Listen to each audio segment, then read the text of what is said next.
Sneaky, eh? Hey! Evening, Victor. So I'm looking at this camera now because I haven't got my other camera over there, so I'm looking at this one. How you doing, Victor? I think you're the only one in so far. First in. You should get a prize for first in. You've won, Victor, again. You've won again, mate. How we doing? All right, see if anyone else turns up. You never know. You never know. You never know what's going to happen, do you?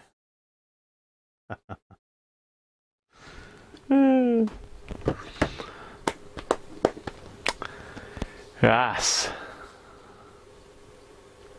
You good, Victor? Excellent. I think we got a bit of a delay on the chat, actually, as usual. As usual. So we'll wait to see if a few more people join. Hey, Benji's there. Oh, second in today, Benji. Second in today. You're getting your eyes checked. Petronics. Second in. Yeah, you're third in, Nick. I got Victor, Northern Rambler first. Then I got Benji. Then I got you, Nick. So third, mate. Third's pretty good, though. You know, third's not a loser. You don't lose. You get first, second, and third position normally. That's it then. We've got some strange lighting going on, and I haven't got all my cams. There's George, look, and Jess. Hi, Jess. Well, I was going to come on, then I wasn't going to come on, and now I am on. So, you know, it's a little bit of I haven't got all my cameras in. Well, I've only got one missing, to be fair, and that one's downstairs for me photography work at the moment. So there you go. Gary, evening, Gary. Bit of an awkward time, but to say, I popped upstairs. I was going to start this, and I thought, nah, sod it. I'll stick the camera on, and we'll go live. I was thinking of recording it, but if I record it, I've got to edit it and upload it. Blah blah blah blah blah. So I just thought I'd go over this this lovely valve tester or tube tester, and just show you where I am with it. George was helping me the other night. We're having a discussion about it. I've eventually identified which wires are which now, and I did have it right the first time, so I was connected up correctly. So I'll show you. Rather than tell you, I'll show you. I don't know how many we've got in. So let's have a look. I think I've mentioned everybody so far, haven't I? Jess. Yeah, Jess. Victor, Benji, Nick, Gary, George, Paul, Cody's. Evening, Paul.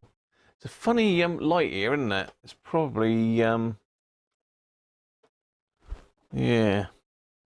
It looks weird on my screen. That's all. It looks a bit strange. I think it's the color settings really. So click on auto, it does nothing. Auto white balance. Click on a neutral area. Nah, nothing. Oh well. Color correction. Nope.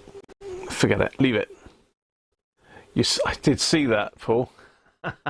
What are you doing? You're taking the old foam off, are you? Or are you spraying spray glue? It looks all right, Gary, does it? It just looks a bit bluey to me, but I'm not sure.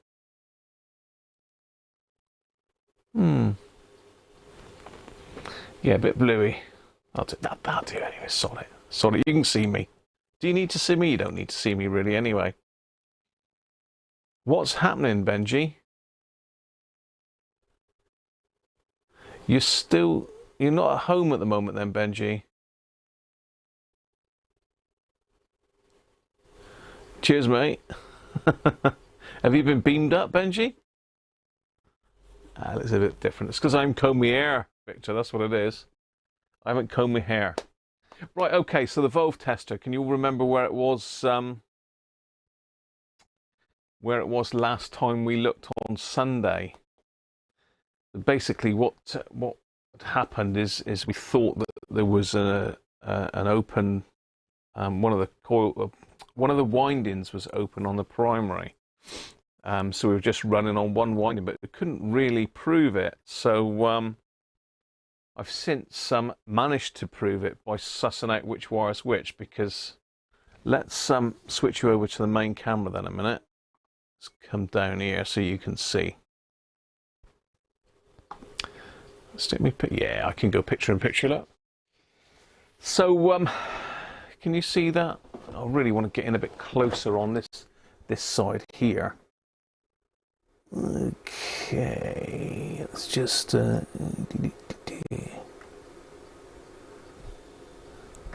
let's go in as close as we can. There we are. That's not focusing very well in that close, is it?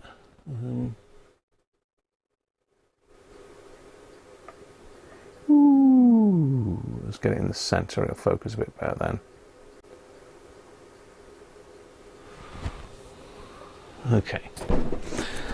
So the area of concern, if you remember originally, I had these two joined together, didn't I? Thinking this was white and black and this was black. Well, it turns out I did have that actually right. That was supposed to be connected. And this white and black was correct. It should have stayed on there. But so that meant that this was part of the main winding. So by joining it together, it made it one continuous winding, or by tacking it back to here, it made it two parallel windings. So let's just get the, I've been bit by something there. Let's just get the diagram back up and I will try and explain more. And if I say it wrong, I'll let George jump in and explain it a bit better. So let's go in. Let's go in. Oh, yeah, I've just been bit by something then.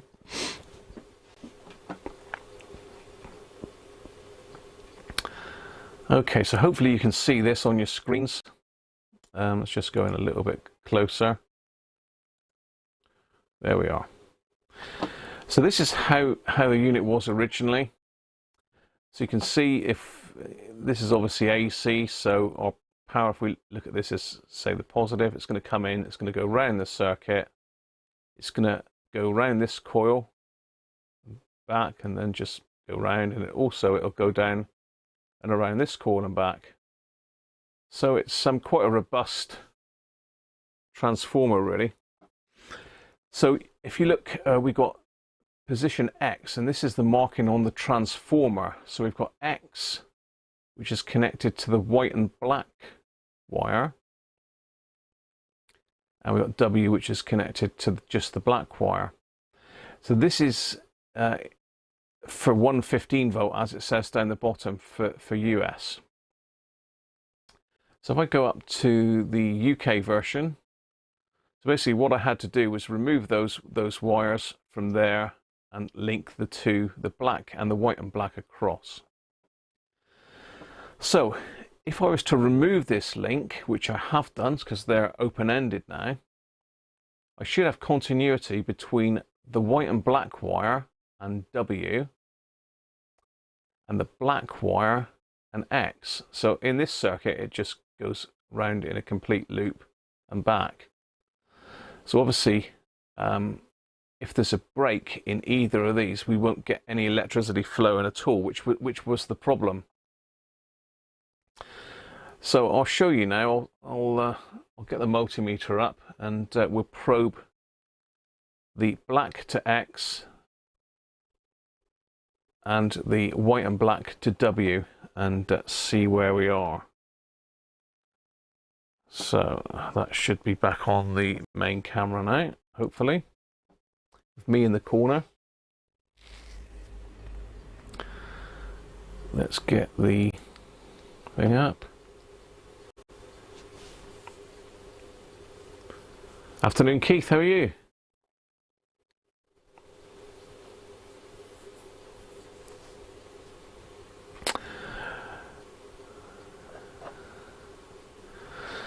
So let's get the multimeter in the shot. Let's make that a little bit bigger.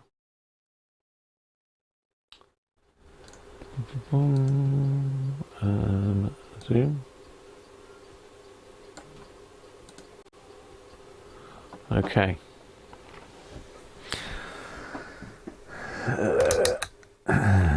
Right. So I'm going to connect a couple clip leads to these that just make it a bit easier. So let's connect the black one to the black wire. Red one. So I said that there should be continuity between the white and black and point W on the transformer. Well, this is W down here. This one, it's not focusing greatly, is it?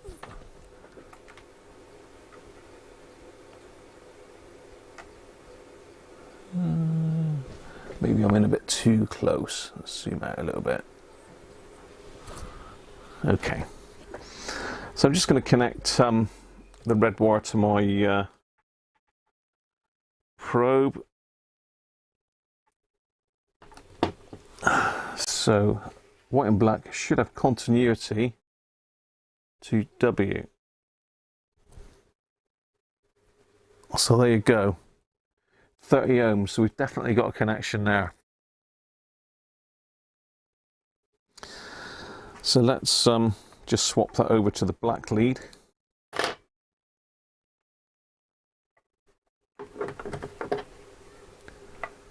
Sounds like a zoo outside.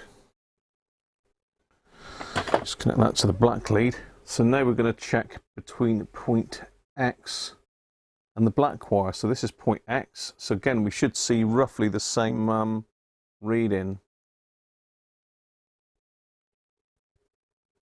And we got nothing. So one of those windings, the one connected to the black wire and X, is open circuit. So there we go. That's proved. Let me just have a look, see what's going on outside, because it sounds like a...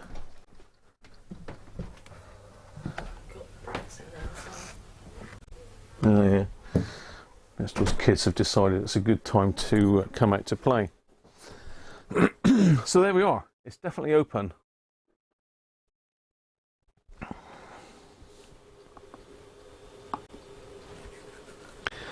So that proves it. As I say before, I wasn't sure because I was getting all sorts of weird readings. I wasn't confident that this was actually the white wire, which it is. So what it boils down to is, I've spoken to someone on one of the forums who's going to rewind this for me. So this is going to be rewound, and the reason for that is if it's only running on half the windings, although it's going to work fine, it will overheat the transformer apparently. If I'm only running on half the windings, it's obviously been designed to run on both windings.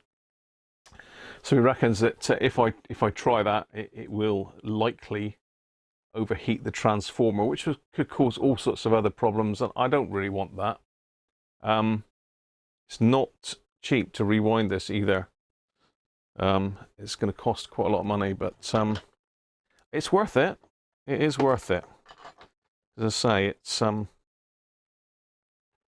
it is usable, but I wouldn't be very confident using it, put it that way.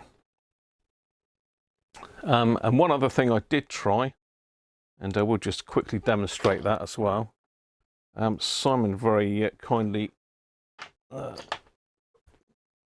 asked me to do something earlier, so let's just go back to the meter, and that was in here we have got the windings. Obviously that's never been used really because it's parallel. Well, I say that it would have been used, wouldn't it? But it wouldn't have, you would never have known it So what Simon was saying is maybe this this actual coil, sorry, winding here, maybe it hadn't caught properly on the solder.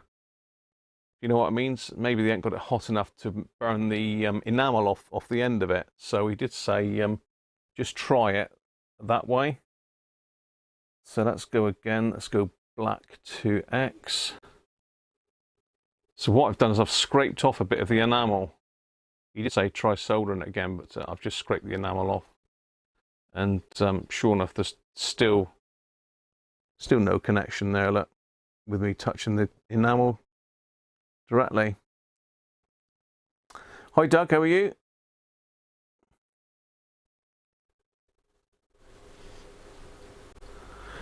What's that? There's a place just outside town that do rewinding up at Gun. Up at Gun. Digital Heathkit transformer. Up at Gun, Gary.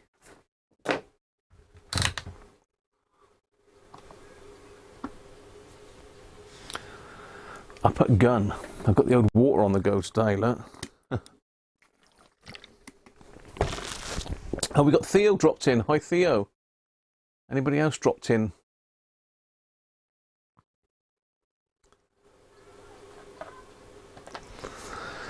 So, the next job is going to be, where are we? Taking that beast out. So that is what I'm going to tackle next. Now.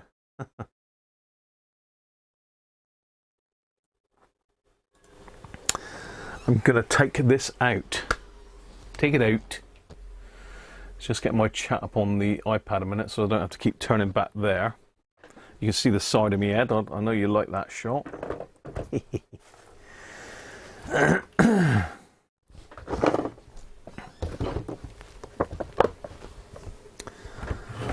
So, live streaming.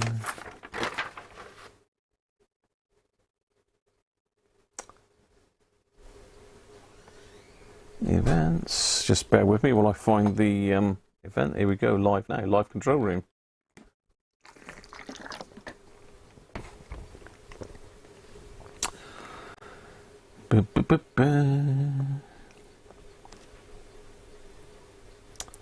Pop out chat. There we go. Have you just said use fire again, George? I just saw that.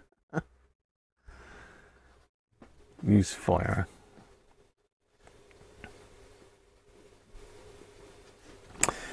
Yes. Yeah, you're dead right there, Doug. Doug's saying I'm going to need lots of high-res pics before removing. So there's a way that I'm going to do it that's going to save me a lot of hassle, and that is going to be I'm going to actually take the switch off that all of these wires are connected to, which I believe is a filament switch. Yeah, it's this one here. So that's my plan. I don't know if I can get that off even, or how it comes off. But that's what I'm going to attempt to do, unless I can I might just be able to take the wafer off actually. But I won't know until I lift the transformer upwards. So, as Doug said, I've got to take some pictures a minute, so let's just get rid of me from there. Hopefully you can all see what's going on. See if I can find my phone now. What have I just done with that? It was here a second ago. Huh. Oh, there it is. Right.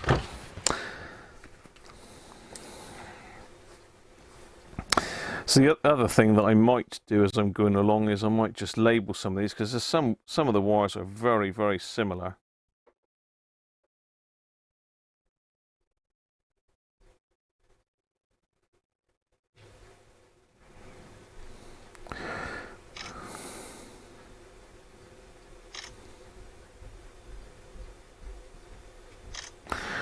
I'll say recording it will help as well. So what have we got down here? We've got some Yellow down there.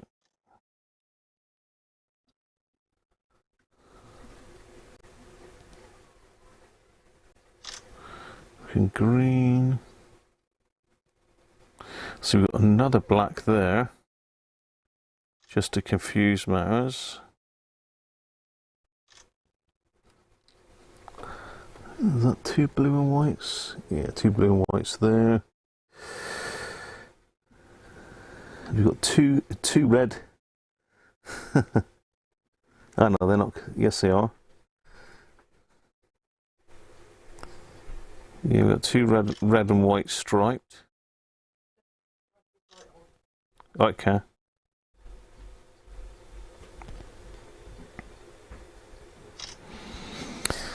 We're looking after the neighbour's dog today. So, what can I do here? No, I did, let's get a bit of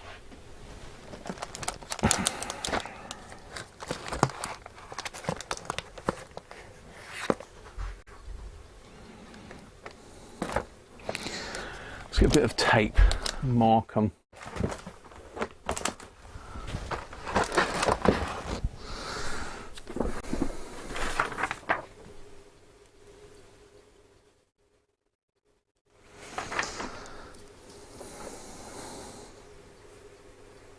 Fun and games, isn't it?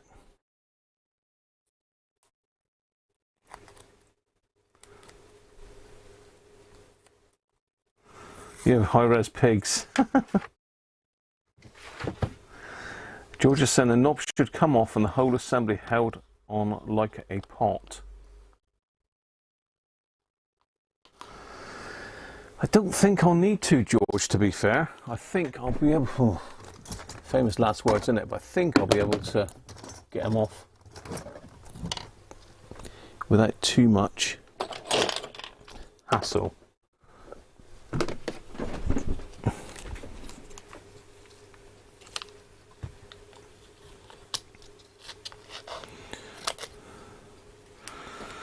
Right. So I'm going to cut myself some bits of paper.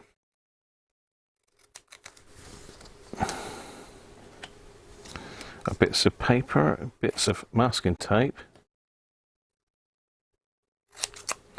Because say this is likely to be away for a couple months now. The chap who's doing it away on holiday at the moment, so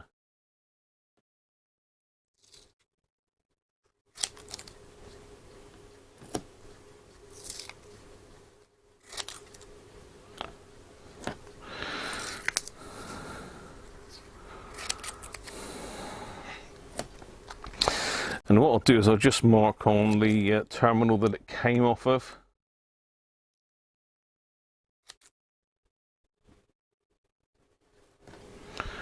How many have I got here? 1, 2, 3, 4, 5, 6, 7, 8, 16.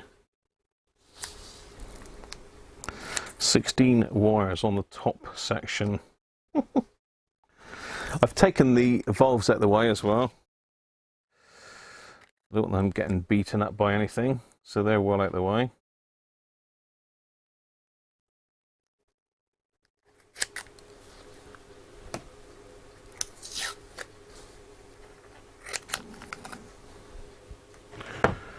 I'm running out of space now for bits of paper. Bits of masking tape even. I keep calling it paper. That's got to be a goat moment, isn't it? I think we've got to get the goat in for that. Where is he? Where's Billy gone? Billy! Ah, there he's over there. He's just eating some components.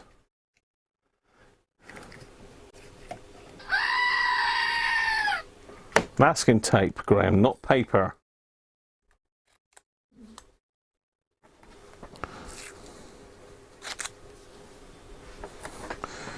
Right, 2, 4, 6, 8, 16. Better do a couple more just in case. It's a bit like wrapping Christmas presents, isn't it? Got to cut your bits of tape first.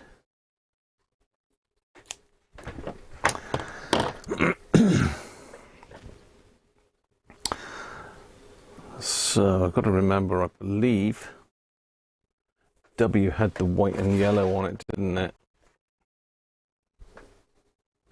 I've got to go back to my previous. Hi, Stephen, how are you? Just caught in time, nearly. Clag it with a girt big stick. Right, let's just have a quick look. Just double check that that was definitely on that one.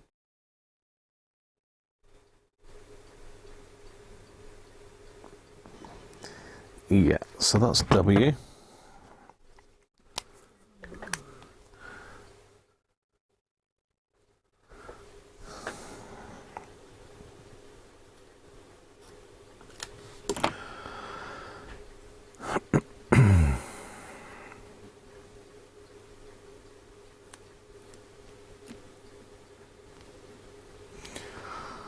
And the brown one, ooh,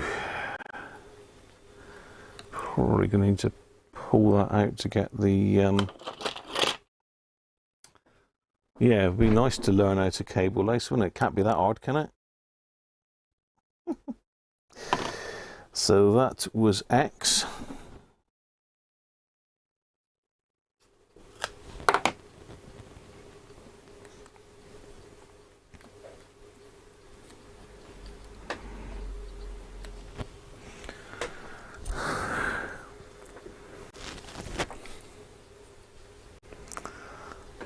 So we've got P.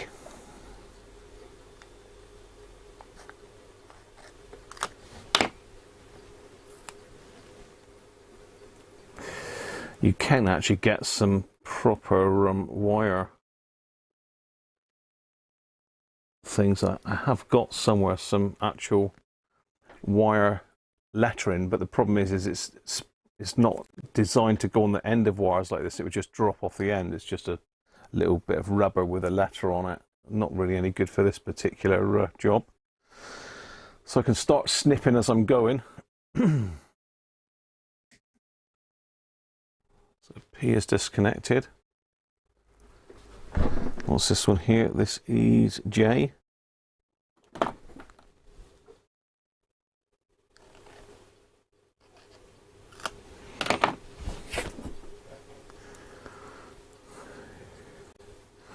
Could have done with making these a little bit thinner, couldn't I? Oh, well. You know.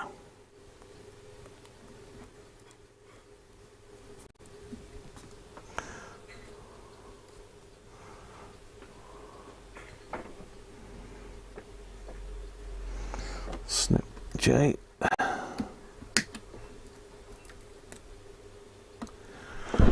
And looks like this one is connected twice, so what I'll probably do with that is snip those. Yeah, they're both connected to the same terminal there, the orange ones.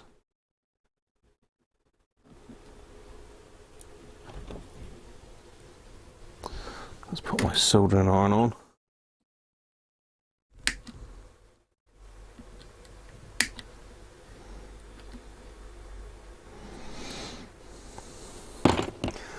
Just solder those back together. It does seem major surgery, doesn't it? But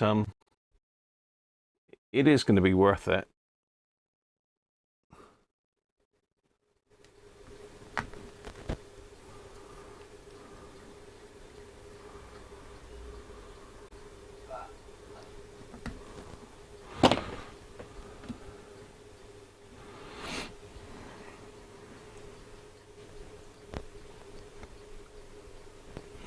So I'm just going to quickly tack those together, just to keep them together, so to speak.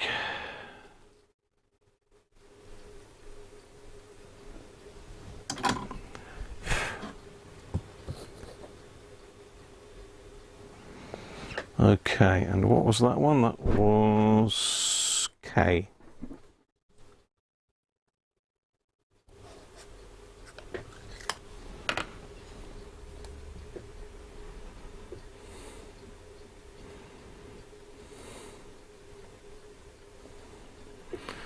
Yeah, I wasn't looking forward to taking this transformer out, but now I've had a closer look at it. It's not as bad as I thought it was going to be. So next one is L.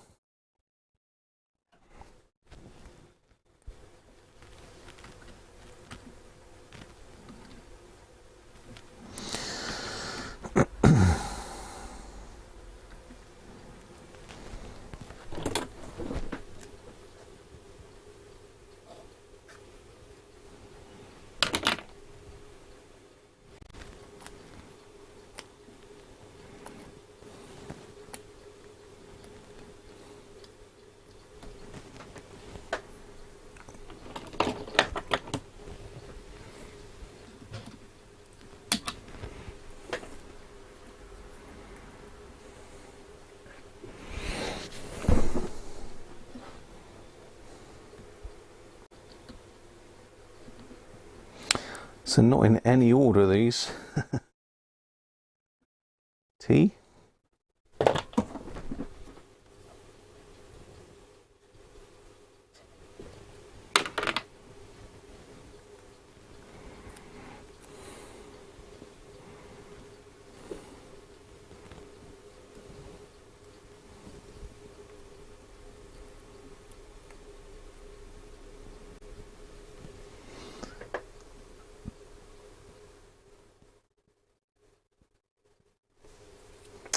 Yeah, zip tying is the way. Cable lacing does look really smart. Someone's paid a lot of effort, paid a lot of attention to get this looking really nice.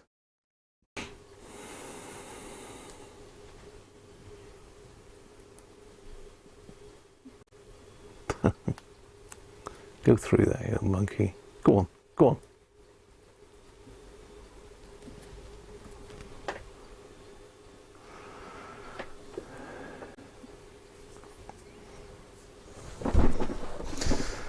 Right.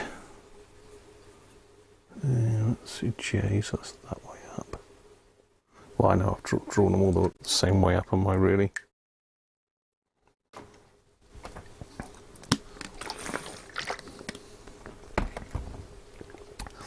It's warm here. Mrs. Cruncher's gone and lit the fire.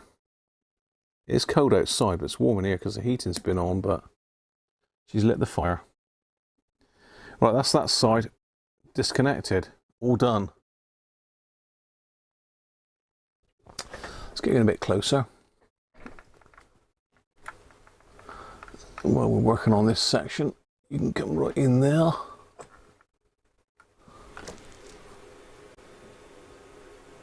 It's not focusing very well today, is it?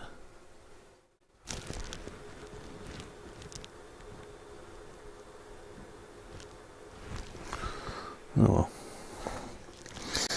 Right, over to the other side.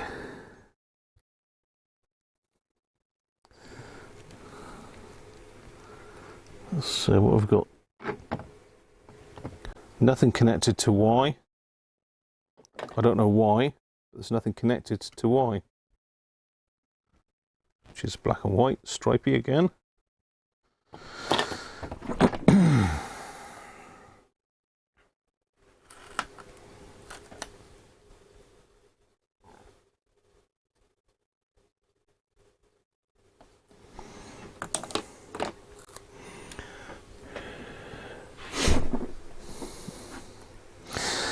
So this might be boring for you, but I thought I'd bring you in, let you see what I was up to. I've got a rather nice bit of kit has arrived yesterday as well. That's in for repair. That's a bit scary. Oh, hang on, why have I put Y on that? That's Q. What am I going on? Why have I put Y on that? Idiot. See? It's me talking and I'm missing what I'm doing again. Hey Andrew, yes, I am live, mate. Live in the middle of transformer removal. Going off to the doctors, the transformer.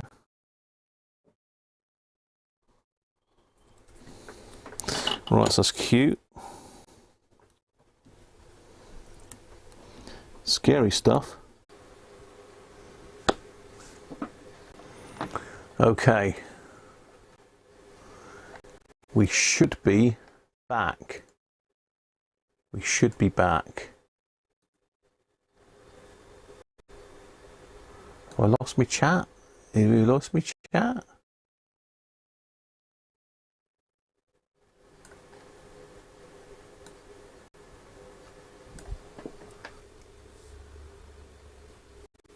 Evening, Derek. How are you?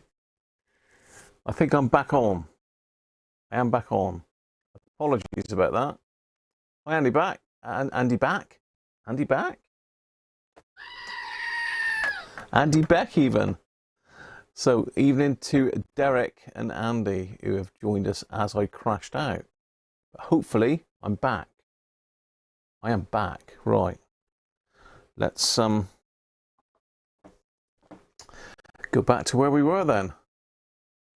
Hopefully you can all see now. That was a lovely Windows update that did that, so apologies.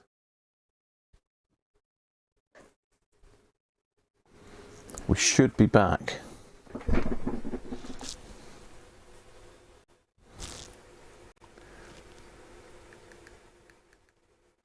You've not been blown away by Dennis. That's good news, Derek. And we pretty much survived it here as well. So as I say, those that have just joined us, I am disconnecting the transformer from the Evolve tester because it's got to be rewound.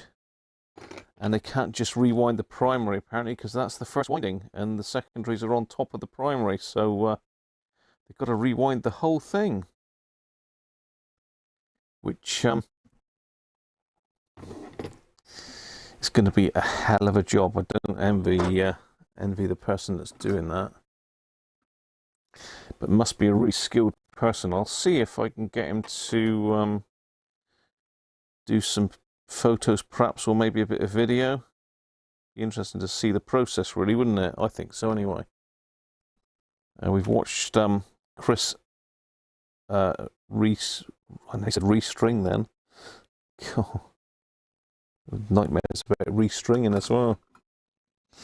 We watched Chris's video where he did the transformer for the DAC 90A that I did. That was great stuff.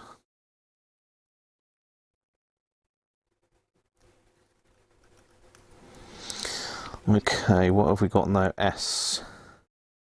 S is next. That there cruncher, he back. I be here, boy. I do be here.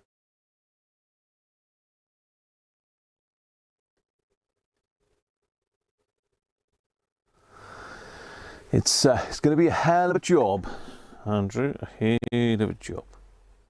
And thanks to people that sent me messages and all the help. I made a lash of that one as well now. And I want to draw an S. It's better. Yes, someone offered me a step-down transformer as well, which was very nice of him. To run it on the 115, and I think if I'd had confidence that it would have been okay on the 115 with just one winding, I might have kept it like that. But it's going to be much nicer to be able to plug it into the wall rather than have to pull it out on the variac every time. Right, so it looks like the last one on the top is V. V for Victor. V for victory, Victor. Victor's always victorious. Oh, hang on, I haven't cut S off yet.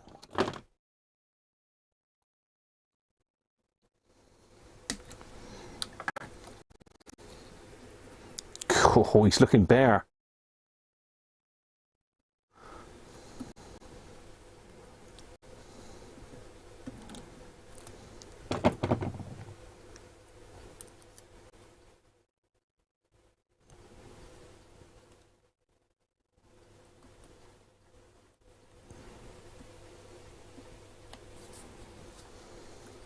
Yeah, Andrew, if you haven't seen that, you need to watch all the gear at No Idea. He actually rewound the transformer for the DAC 90A. So there we are. Top of it, bare. And that is a massive jumble of wires there, isn't it? So the story doesn't end there, because if you look underneath the radio, this wafer switch is connected to the transformer as well. So all the secondaries from the underneath of the transformer for the filaments all go down to this wafer switch. So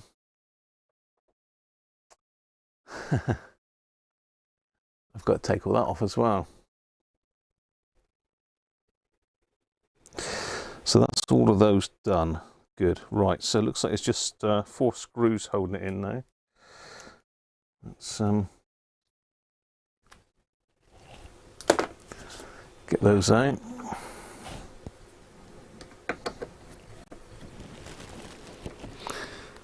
And it looks like a lot of this is held. Actually, let's get those out of the way first, perhaps.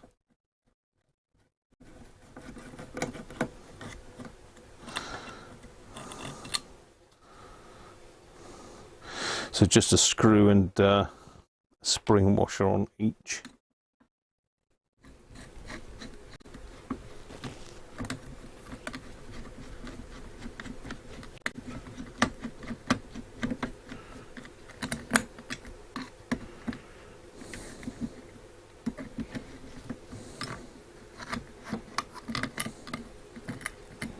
Come on, get off.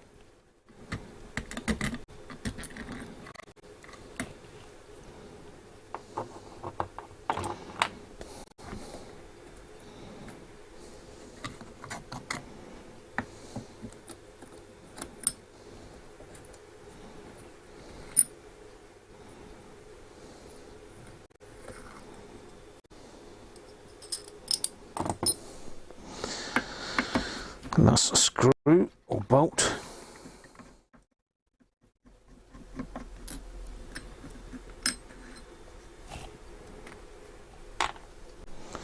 That back plate should come off.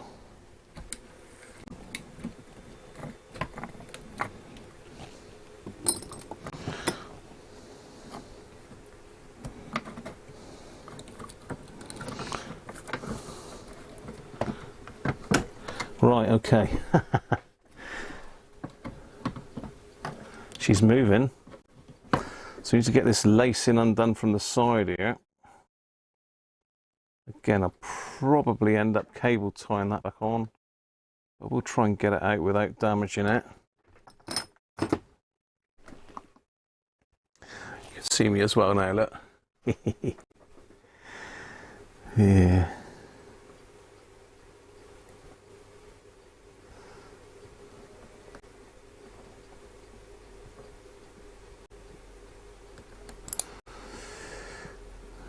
The other thing is going to put it back so as it's just got a UK winding on it.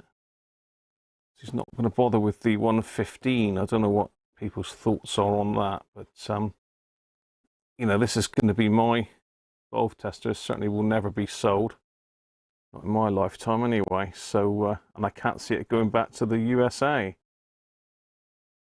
So you're just going to put a single winding on it rather than winding it in parallel like it is at the moment. Just trying to unpick this. Hello Jeff, how are you?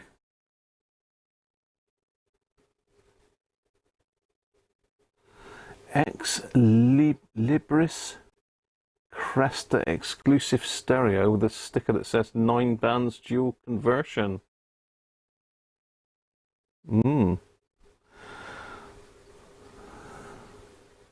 Sounds like you bought yourself a portable shortwave there, Jeff, haven't you? I've not heard of that particular make before.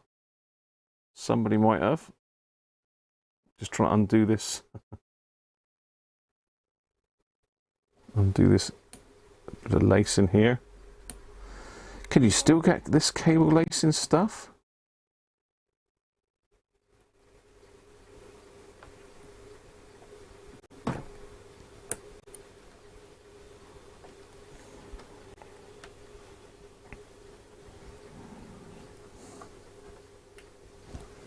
Still live, aren't we? I think so, Stephen. Yeah, that was the guy that's rewinding it suggested that I do that. I should have spoke to Gary first, didn't I? Because he sounds like he knows someone locally that might have rewound it, but it's going to a guy that's done a lot of work for others on the forums.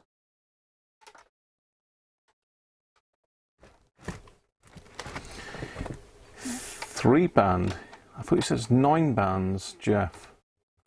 Or 3 shortwave bands. It's got air band on it as well. Hopefully you can still see what I'm up to here. I'm just trying to turn it round to undo this side as well.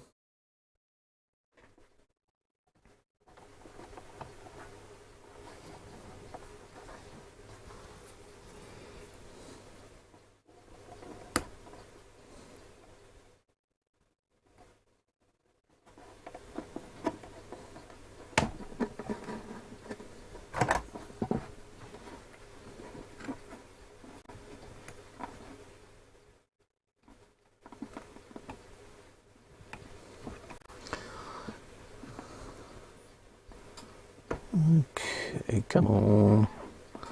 It's like a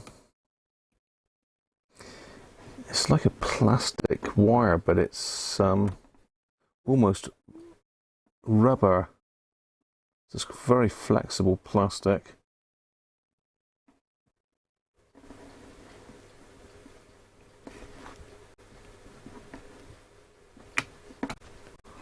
Yeah, I'm getting there. So I might tie it back with this, I don't know. It'll probably end up going back as a cable tie, won't it?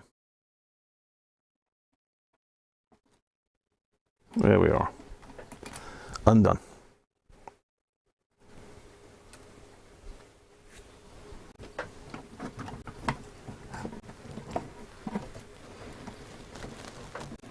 Okay, right, so there's...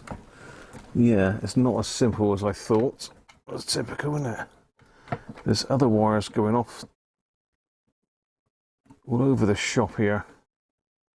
There's obviously wires coming up to the valve base. But I might... Can I leave them on? No. It's a shame. It's going to be a shame to lose all this cloth wire in this one, isn't it, really? Yeah, we seem to have a winding going. That's probably the filament for the rectifier tube. Yeah, rectifier valve.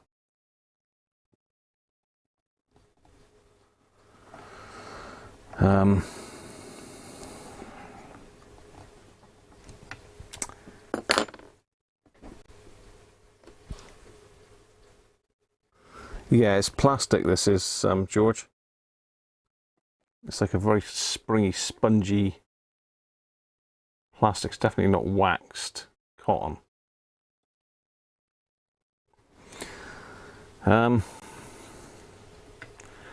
So we've got a red and a green there.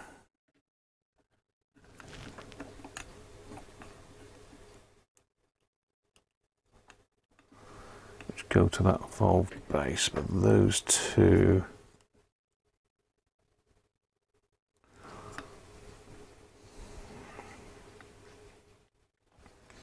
So they're going to have to come off as well. Just wondering if there's any to the other. No, it's got the mains in it. Okay, now, so that's...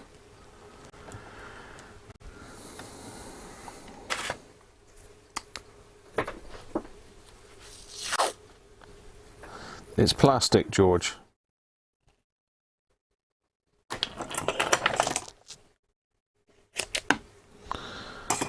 So this is to the number 83 valve.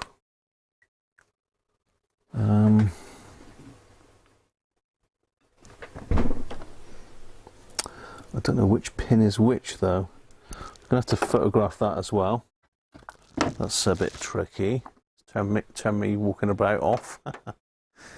What I've got is up. I'm looking at the valve base at the moment up here. This one has got two wires there, look.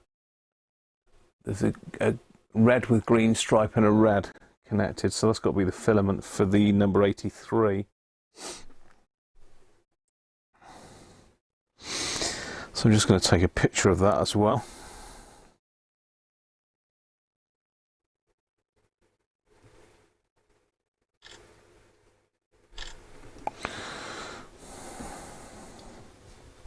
I don't know which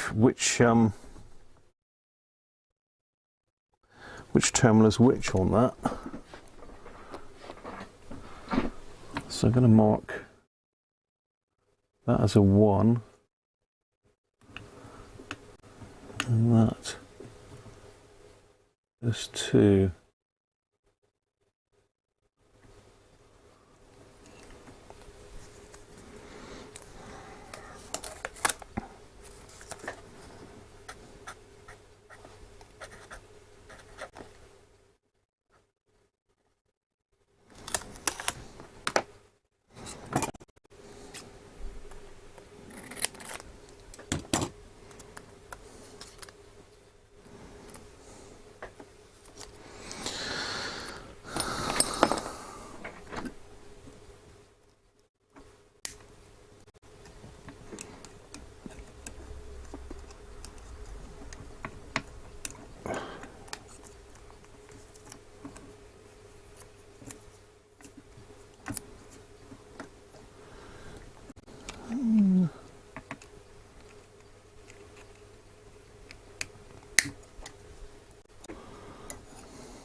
Yes.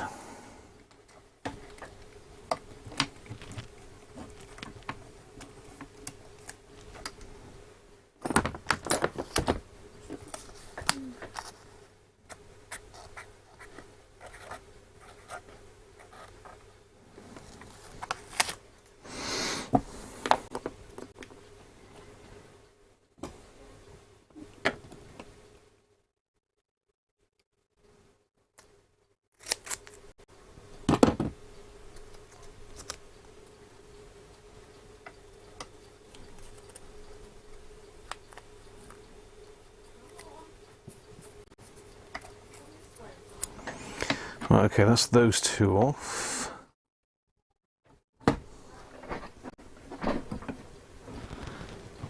That one's connected as well. That's part of it. God, there's so many windings on this thing. It's going to be an absolute nightmare to do. I'm been here now.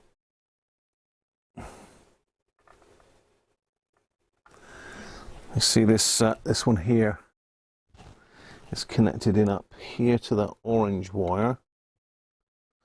Let's hope to God I don't lose these photos, eh? Otherwise someone will have to open one up for me.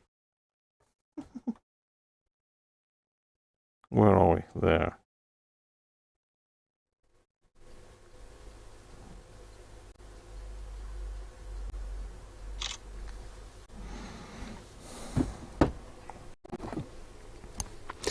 So that's to orange on the tag strip.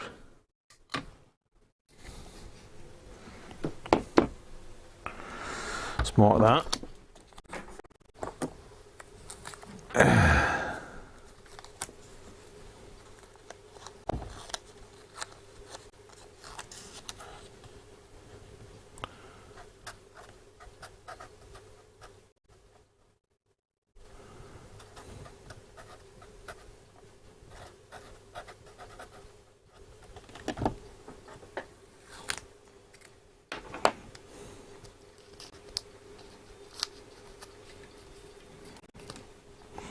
Mind you, he might pull all these labels off. Ooh. I don't suppose it matters which way the winding goes, does it? For the filament. Okay, what else have we got in here then? It goes elsewhere. This comes up. Where's that going to? In down there.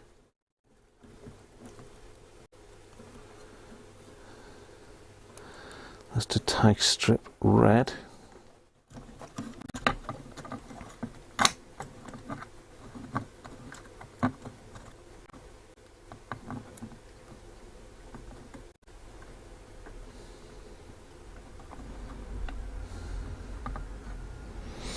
More pictures. This is not easy.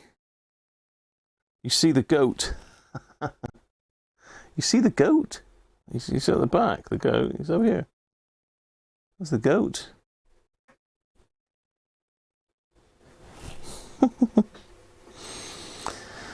So that was going to the red wire.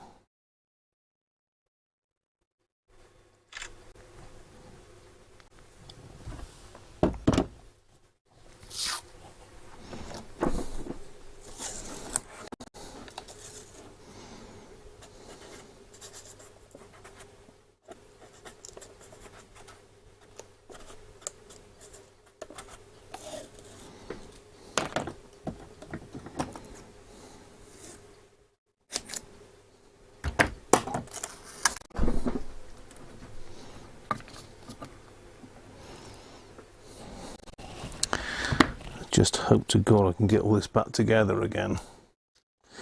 So it's the red, oh no, I've killed the goat.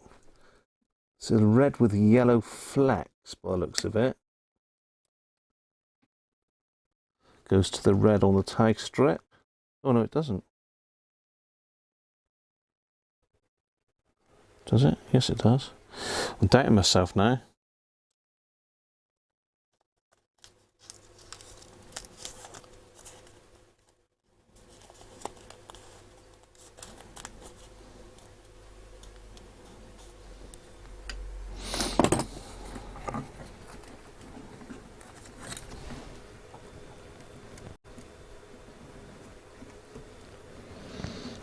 Right, is that everything external off of it now? I think it's just that switch left now, isn't it? So that one's out. Let's zoom you out of it now because it's getting a bit hairy now. Right, those are out there.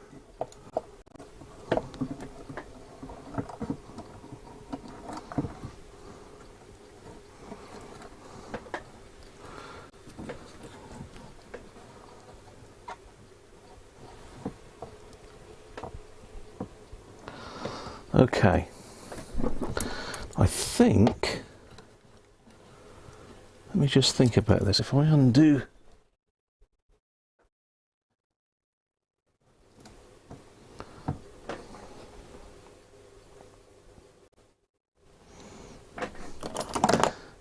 that, let me just make a mark.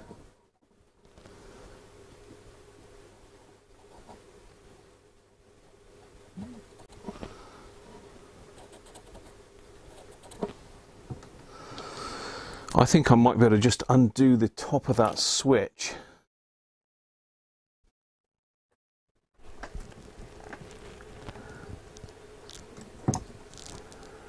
And remove it clean off the spindle. I'm going to go with that, I hope.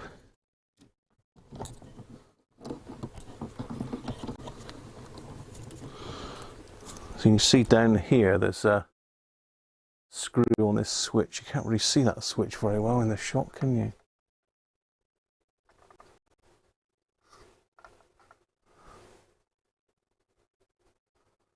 There we go. So that's the that's a filament switch which all of these things are attached to. Now, what size is that? Is that one or that one?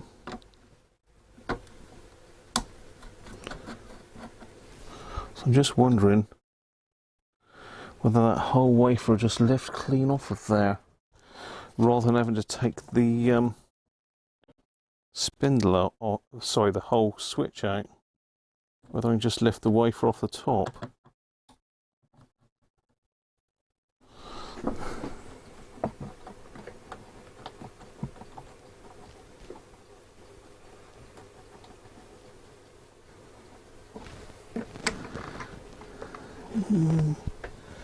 I think I can.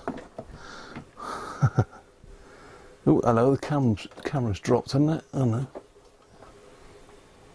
Just me moving again.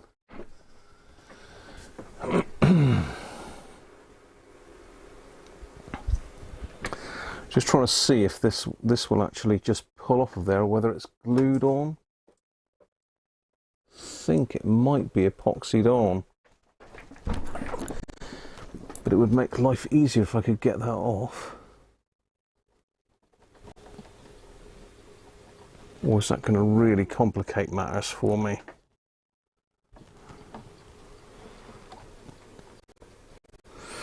Yeah, that might, although that might be easier, it might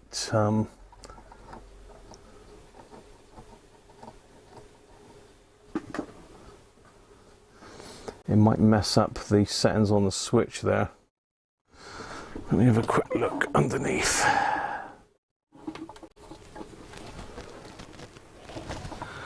So we've got a grub screw. Zoom right back out. You can't see what the hell I'm up to here.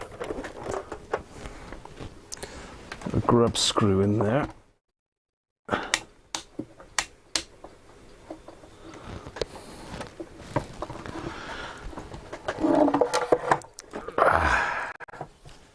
Gonna have to come out again.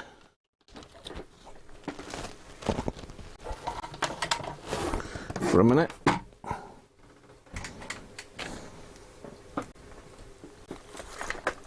Ooh, everything's flopping about everywhere now. Okay, grub screw. Let's have a look underneath there. What's that? One go in there.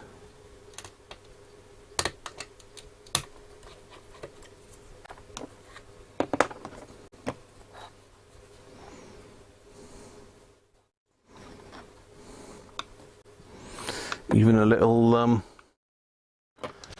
gasket, look. Gasket? Fibre washer even. Same thing, I suppose. Gasket washer in it.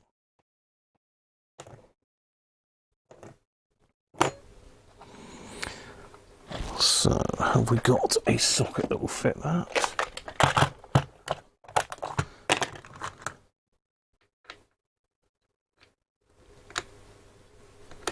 Yes. Have we got a socket driver though, is the next question. Stay there. Do not move.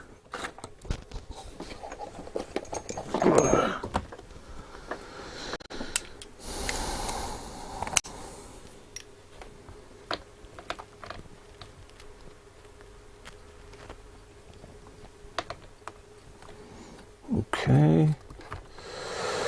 The whole lot's trying to move. There we go.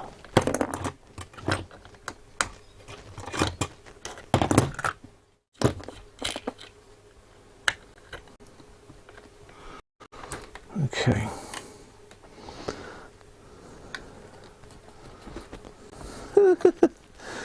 Oh dear. We've got thousands of pieces now. We're running out of space.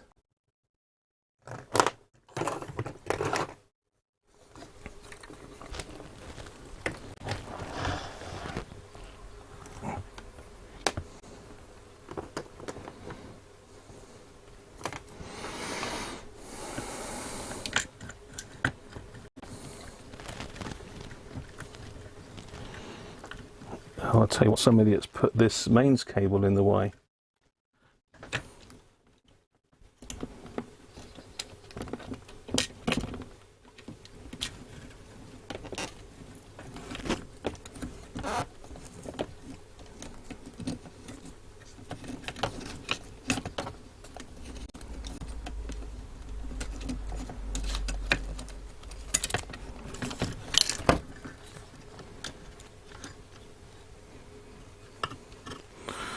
Okay. Flipping mains cable's in the way now. Right, let's sort that out. Sorry, it's not a very good shot, is it? But you can see how scary it's looking.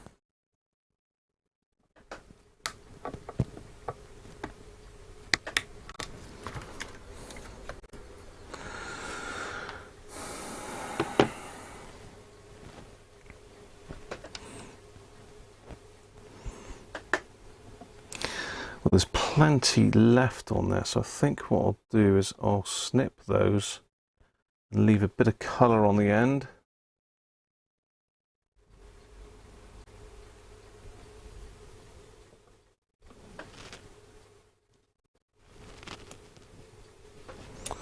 Actually, that will...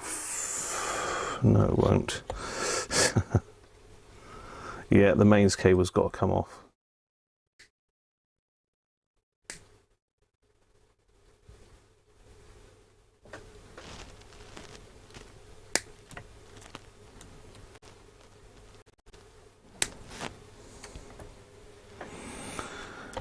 Right. Again, you can't really see what I'm up to, but can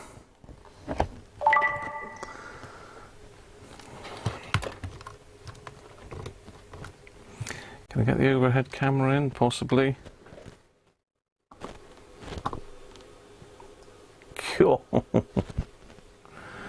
So this is what we're up against at the moment. Let's just zoom you out a bit.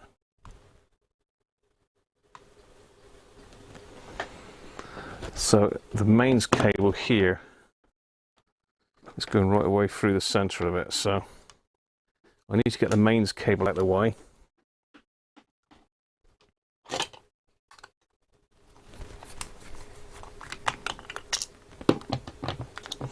I could just cut this off, but every time I cut it I lose a bit more of the length of the cable, so it's already a fairly short cable.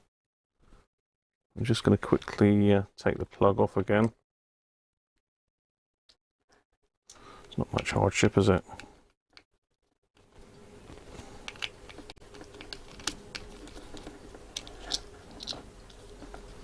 In the grand scheme of things.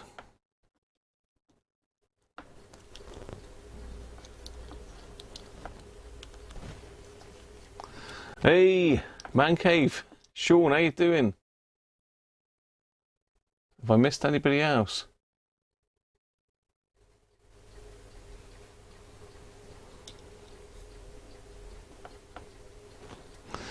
There's lots of all sorts of wires in here, Sean, isn't there? Pretty scary.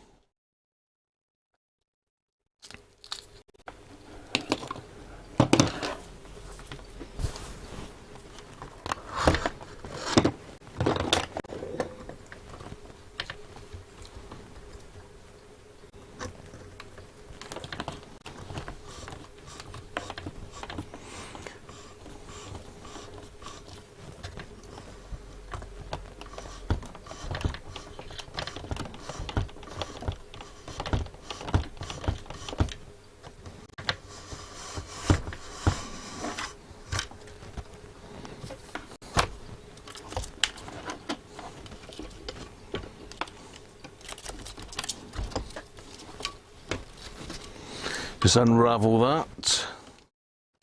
Spaghetti.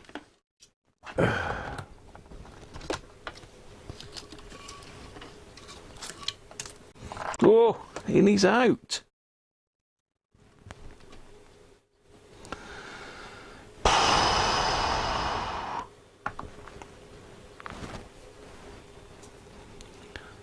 Look at that thing. Oh my God. Let me just get the main unit safely out of the way. That's to switches. Just mark these wires. So that's to the filament switch.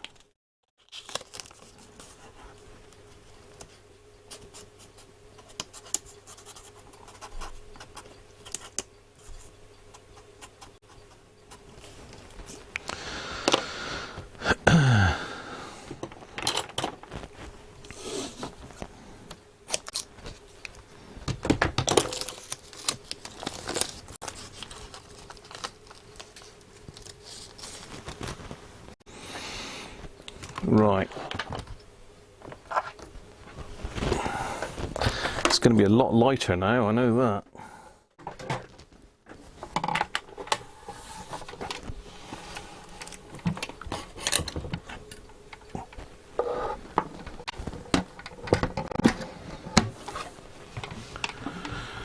There we are. Oh.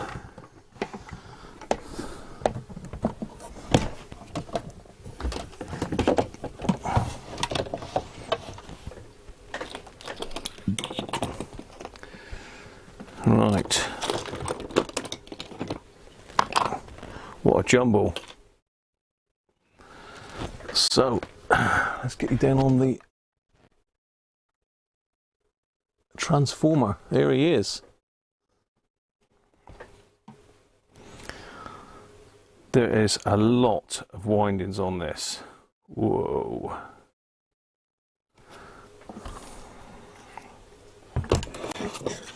Now there was a washer somewhere as well for that went in underneath.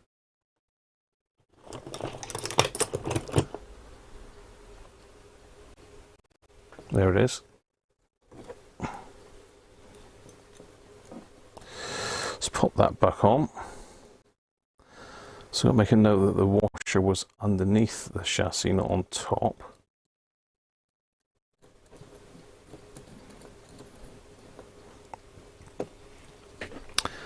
So that's the number 83, 1 and 2. That's to the red on the tag strip.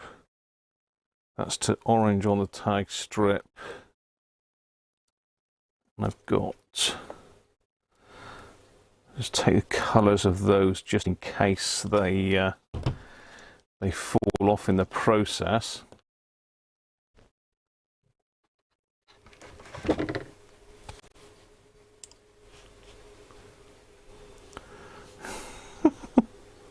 Someone said I've got to look at Google Maps to put it all back together. God dear, what a job it's going to be, isn't it? Make sure I can actually see which wires go into which terminal.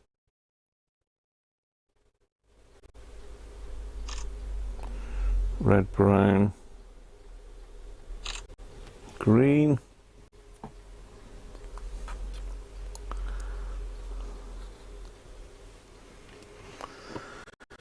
There we are. What a beast.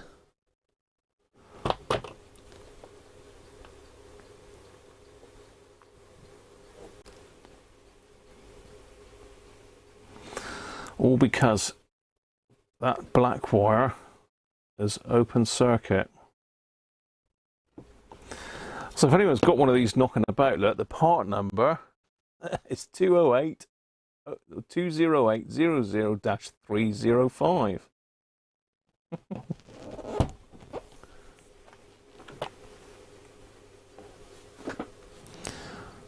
So I'll take a picture of it this way around as well.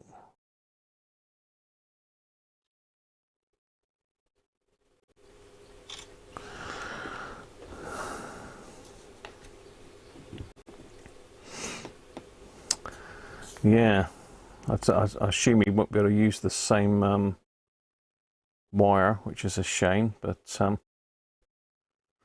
hopefully you'll be able to mark them for me, just joining back to the same part of the switch. That's what I'm hoping.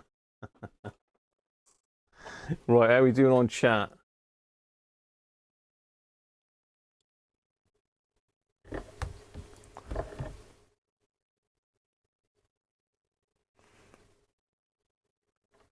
Yeah, I will do, Sean. It backs them up to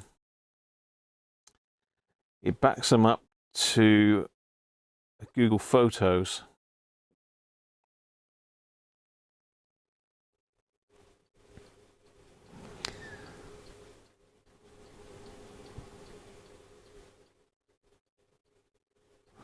Just checking then that it had actually backed them up, and it has. It is backed them up to Google Photos there. So I've got them on my phone and on Google Photos as well. So brand new transformer with that part number for £25 on eBay. Oh dear. I wish, Paul. Check the eBay listing up then, right? If that's the case. I thought you were. I thought you were kidding.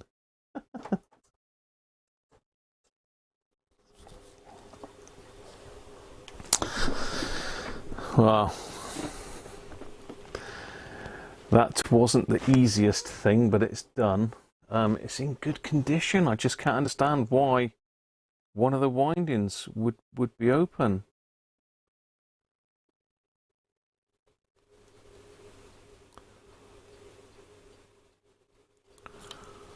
There's a lovely thing.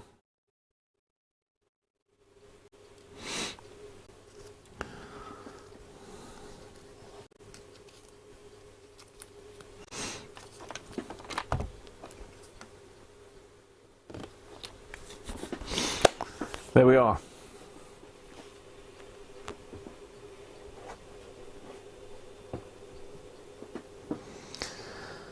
Yeah, dead right, Doug. Just reading what Doug's saying, that they do turn up from time to time on eBay over there, but you just never know, do you?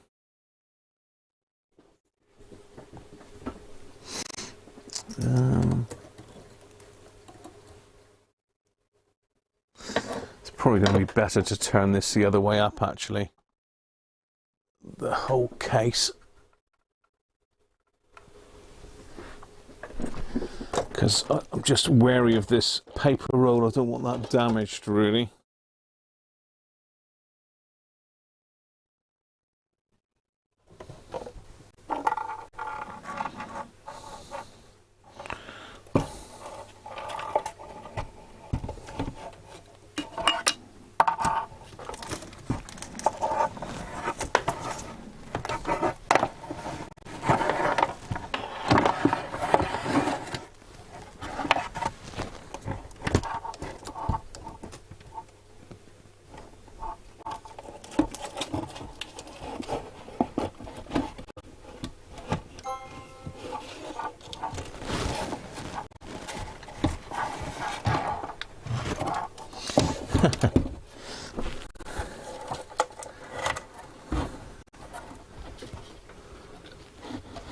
Come on, go in, you want to.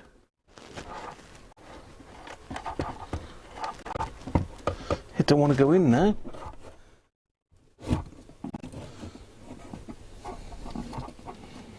It's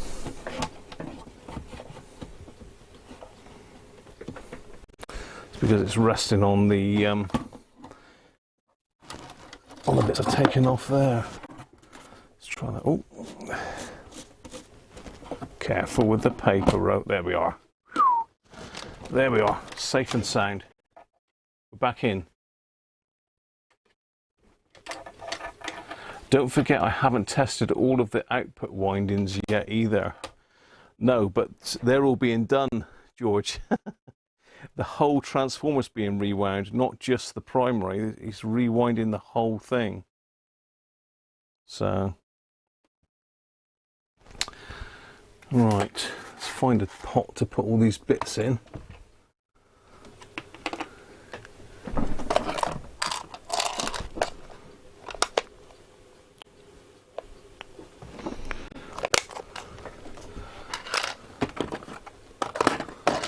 Need a bit bigger pot than that. Need a bit bigger pot than that. Here we go. Mrs. Cruncher's Ferrero Rocher collection.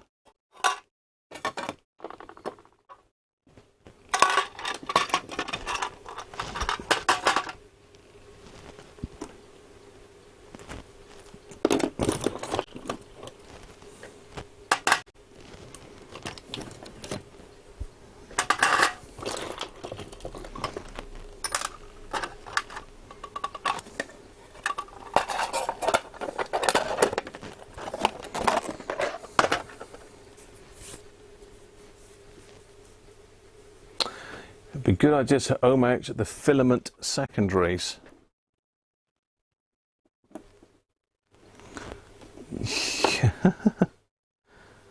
If I knew which one was which, it would be amazing, wouldn't it?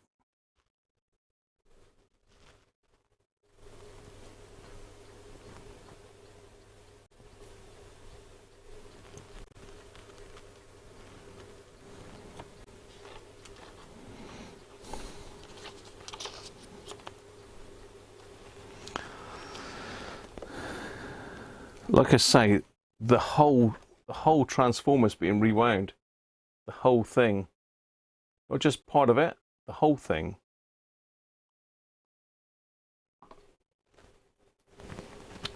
Hello, my camera's going a bit mental. Stay there, you naughty camera.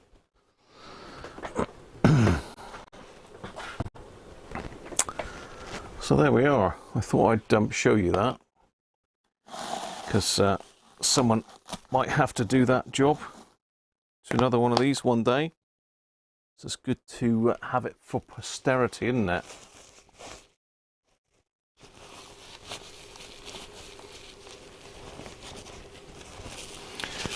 Yeah, it is being totally rewound from scratch, George, so there's no real point in me trying to work out which wire goes to where and trying to ohm them all out, because it will be totally rewound. Could say he's got to pull all the secondaries off to do the primary, so there's no point putting them back on again. That's really why it's so expensive, because there is a lot to it. a lot to it. So, I don't know, how long have we been on live? What did I come on, 4:45? We haven't even been on an hour yet, look. God, it's got to be a record for me. Less than an hour.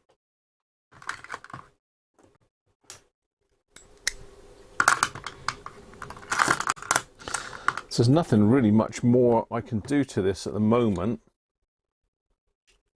Let's pop that plug in there as well.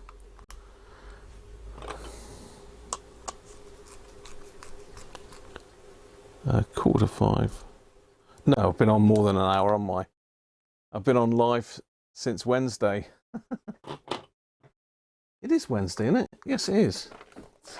Don't confuse me, Paul. I'm easily confused.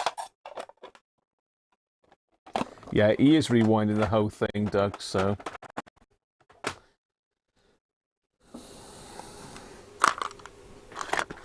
Let's have a bit of a clear up then, and we can have a chat for a while. I have got my Commodore 64, which I could pull in and try out, haven't I? Just trying to think what I did with the screws that held this one in. I must have got another little tub somewhere with bits for this one. I must have got one somewhere here.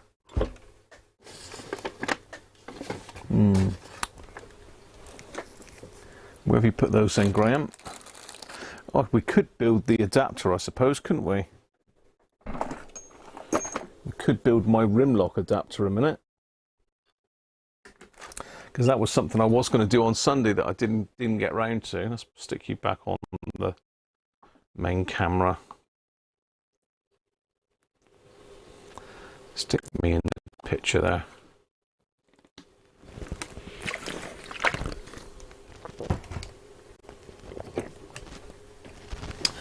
Let's clear down the decks then.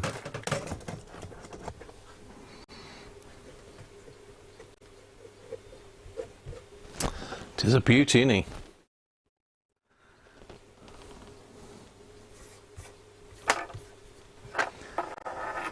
Still looking good as new. He's not got a lot of guts inside him at the moment though. I'm just looking for a couple screws to just put that edge back on. Oh, hang on. Is there some here? Here they are. There's one anyway.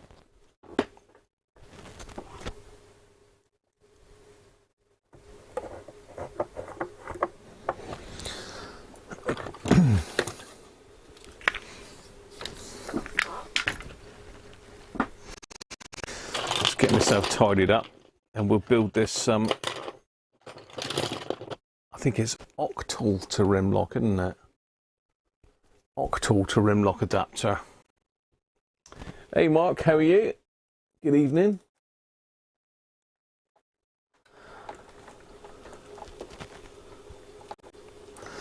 So I'm hoping for lots of super chats to help pay towards my poor transformer.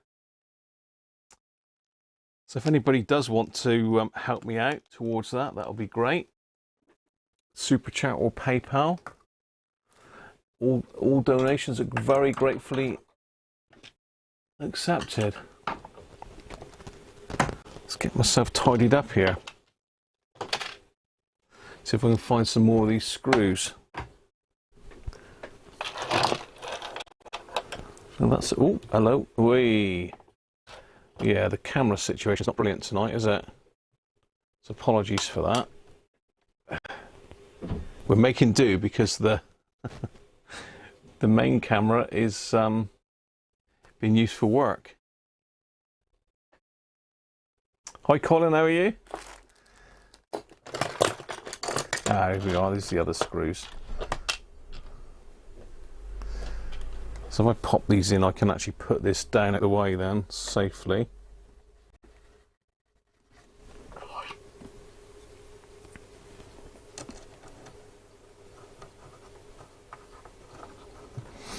And this has actually got a transistor tester on it as well. It would be interesting to try that on some some transistors, wasn't it?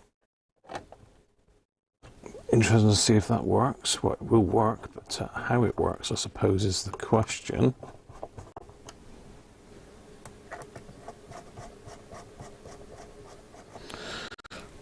That one's not got any thread by the sound of it.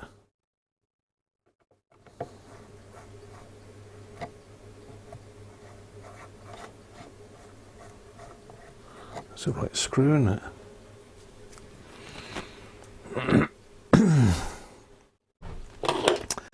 We've got a bit of cocktail stick to stick in there. There's my cocktail sticks. There they are. Excuse me.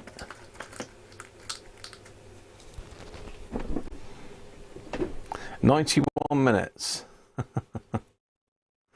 Yeah, I got my timings wrong there, George, didn't I? I came on at 16:45. It's nearly 18:30, so I've been on hour and 45 nearly.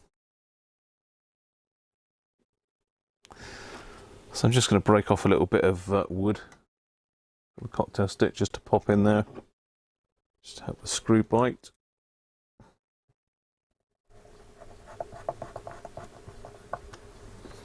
There we are.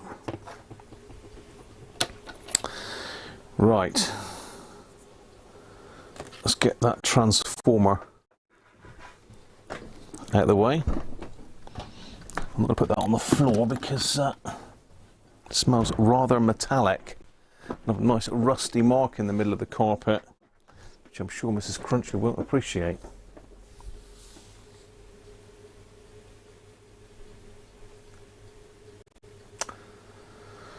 Hi Halali, thanks mate. It's going off to the doctor soon.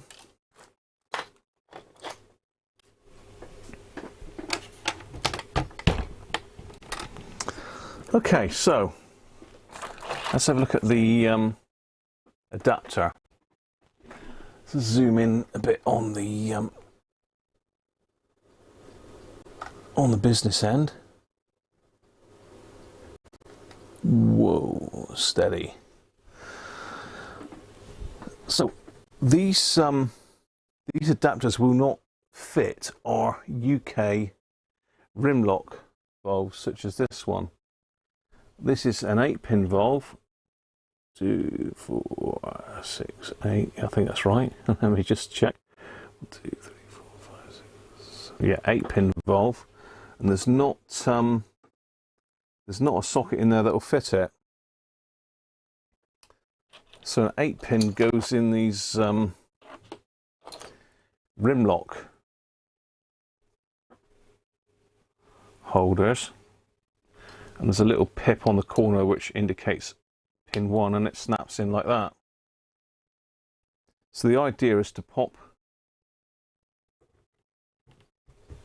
an octal base in, like this one I've just put in there, and wire that into it like that, so as I can use this tester on these valves. Now there is an actual Hickok.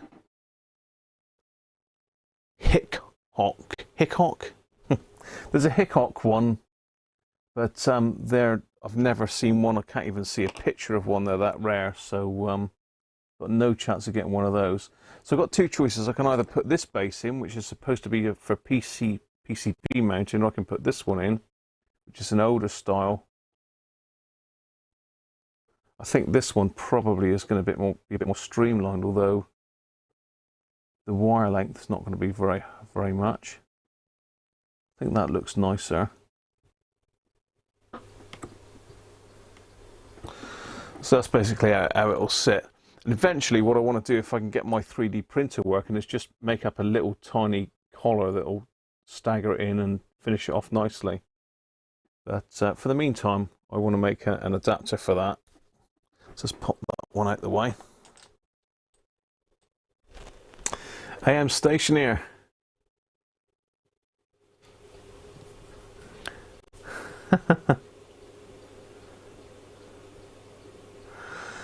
Yes, AM station engineer. The transformer is out, mate. scary stuff, but it's out, and welcome back.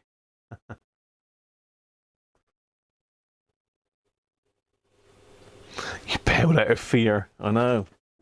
It's going to be fear when it comes to putting it back together. So, what I've got to try and do is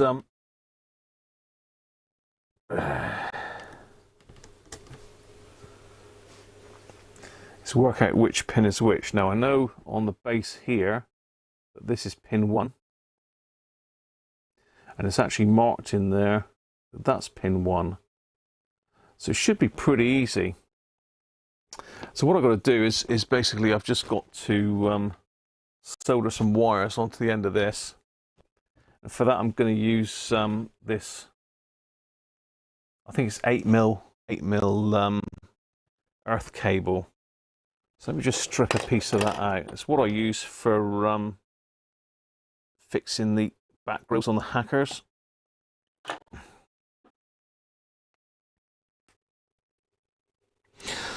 And I have done a bit of research on this, and it is a 1-to-1, so number 1 pin to number 1 pin, 2 to 2, that sort of thing, all the way around to 8.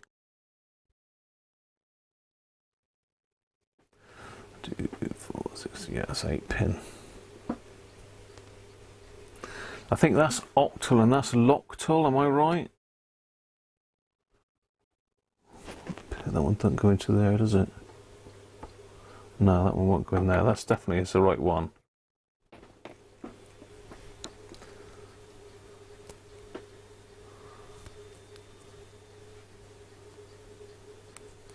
It's Hickok. It's Hickok, George, thank you. And stop calling me that.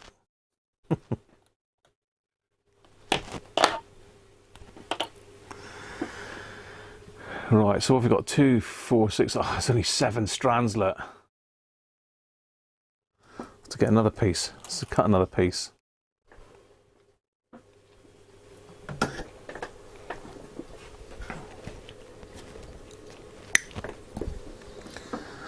Let's cut another piece. It's typical, isn't it? You want 8 wires. And Sod's Law says it's only 7. 7's an unusual number to put in a cable, isn't it? You'd have thought they kept it nice and even.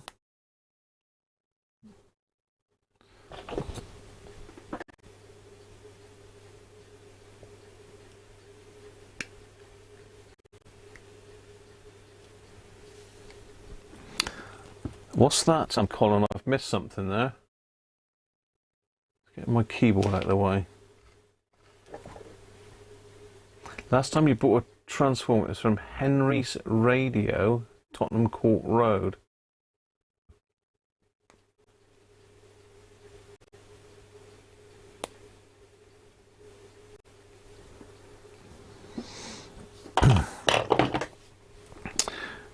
Right, so the plan is to stick these down through and then solder them in there somehow.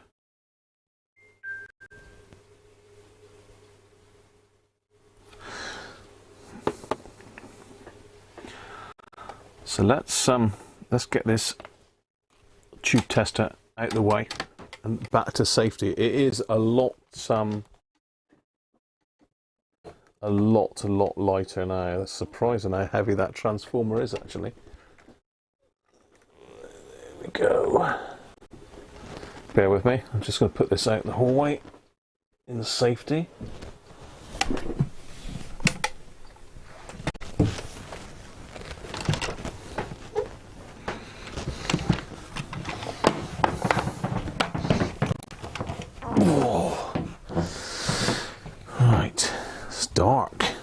People, it's dark over here.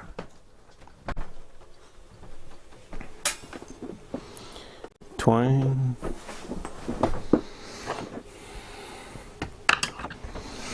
Right, let's get myself centered up here so we can see what we're doing.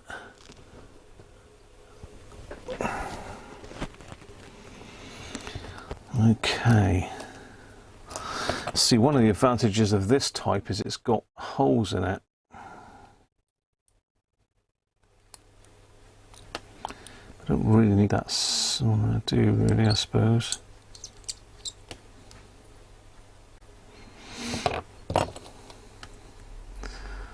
So if I use this one, I've got to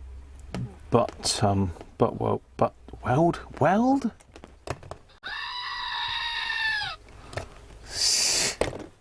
Solder.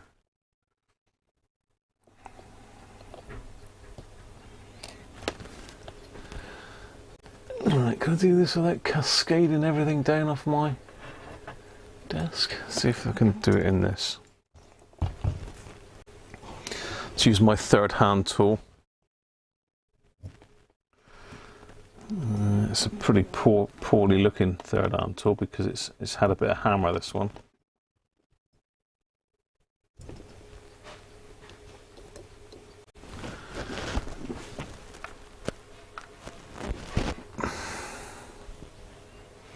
Yeah, I think that'll work.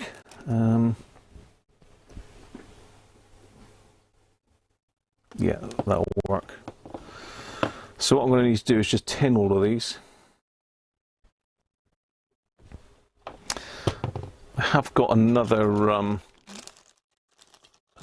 of those because, in fact, I got one more of each because that one arrived damaged and bent up, so they packed it in a box, and I've got a much better one now. So the end of this was all bent and twisted. One of the tags is bent up. I just sent it in a jiffy bag, so it got smashed up. So that one's better. So I might make two up. I might get another one of these bases and make another one up. You never know.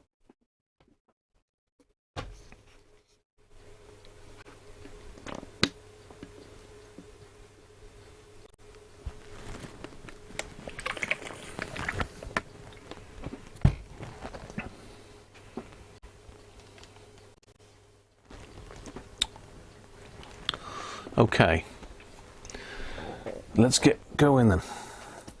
We'll use the big solder, shall we? Big boy solder. Well, this is a little bit of a pointless exercise, I suppose, because it's going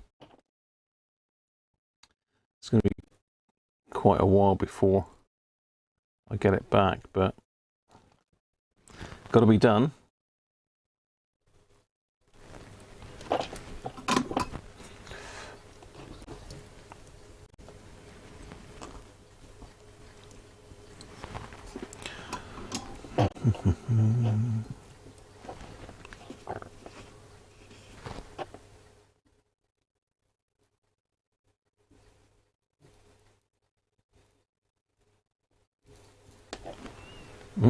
Bit blobby there, Graham. A bit blobby, but not too blobby. Blobby, blobby. Blobby, blobby, blobby.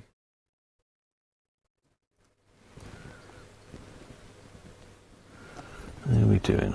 Is that all of them? Can you still see? No, you can't see. I'm in a bit close, aren't I, really? Let's just zoom out a little bit.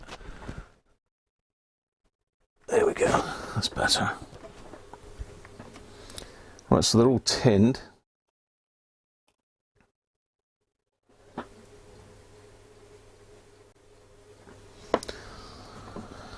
Let's just put a little dab of flux on each one. Oh, tighten it up.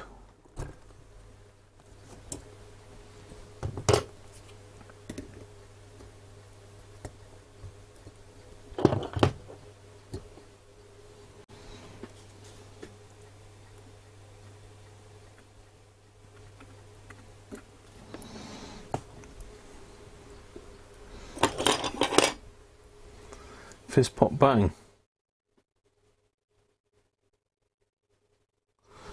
It is lovely condition, isn't it, AM Station Engineer? It's really nice. So a bit of lubrication from my sponge. A bit of a water shortage here.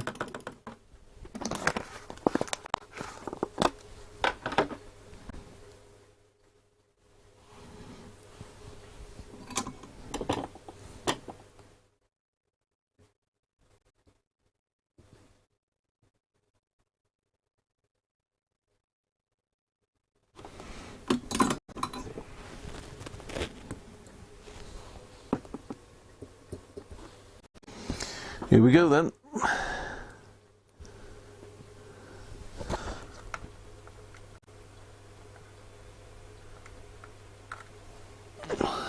It's trying to focus on the solder, isn't it? Come on, focus, monkey. Nope, okay.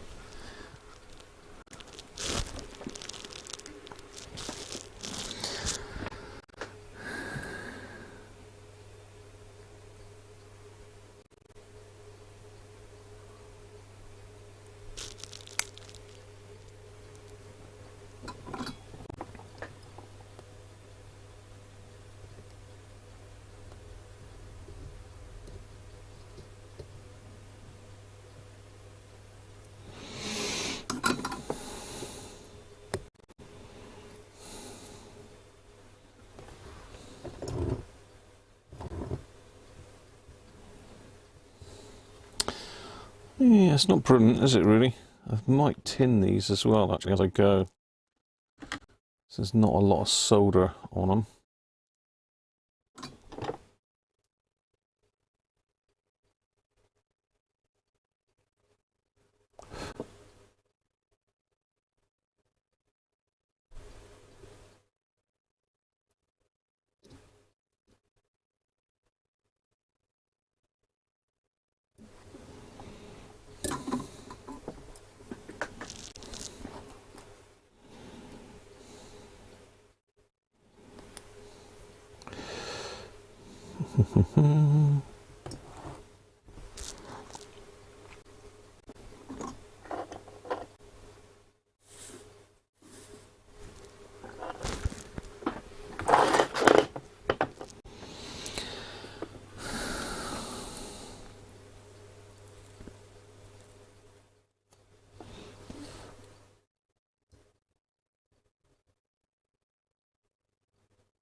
That's a good one.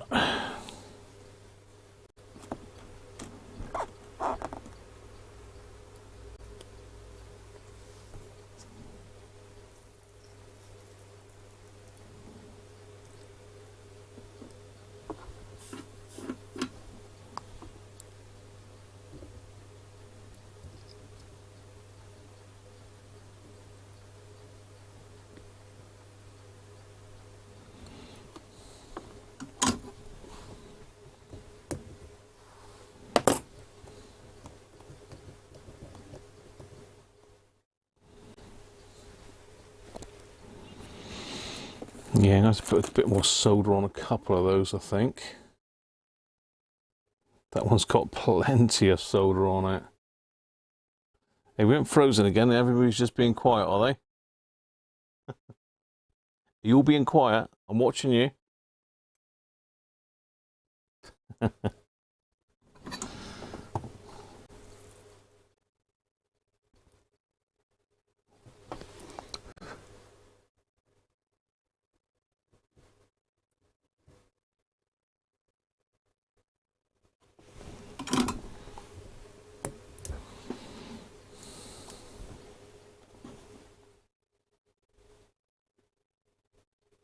We've been treated to a video of the crosswind landing of that Etihad A380 at London Heathrow.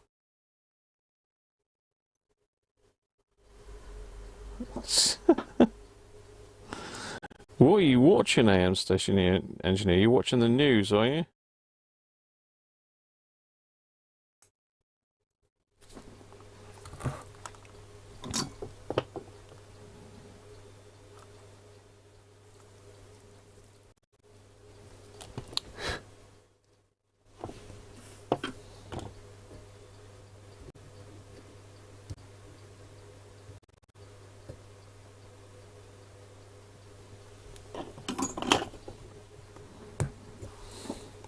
Well, this looks like a bit of a weird contraption at the moment, doesn't it? Hopefully, all will become clear shortly.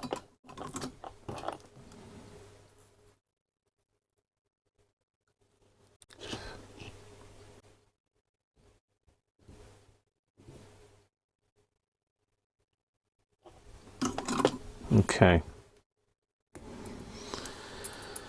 Here we are. Let's have a look at the joints. Yeah, they're good. That one's not very good. Just that one there.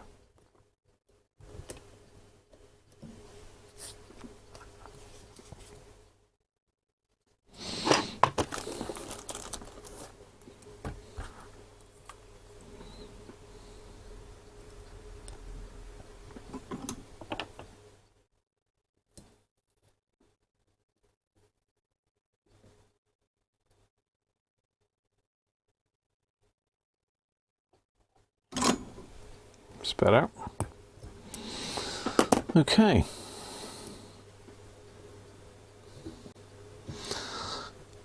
Next trick is to try and get that into that the right way round. So what we'd better do is just get rid of the flux on that. Can I get in there? I don't know if I can get in there. It's non-clean flux, but see if I can squirt it out a bit.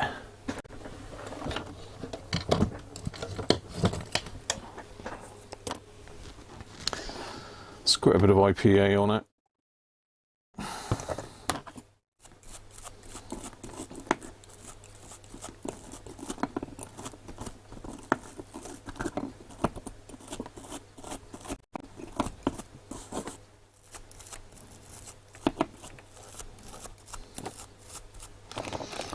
Give it a bit of a clean. Where's my blue roll gone? Right, yeah. William, very good evening to you here. Very good evening.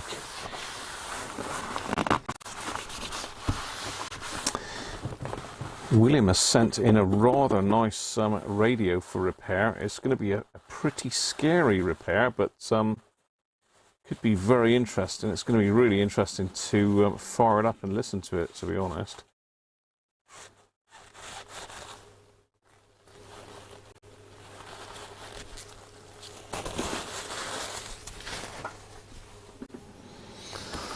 Okay, right.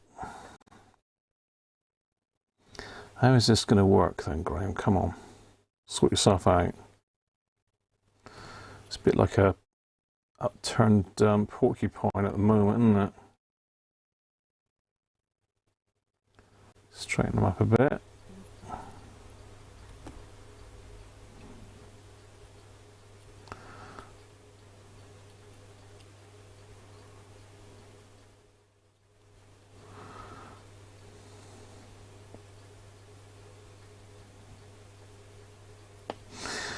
Right, so basically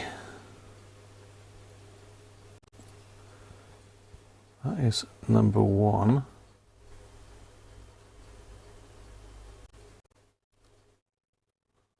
How does that work then?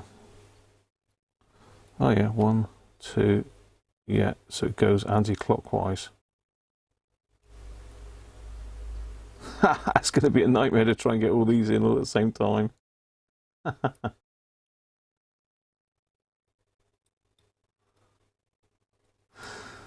Okay. So I think what we'll do is we'll poke them all in.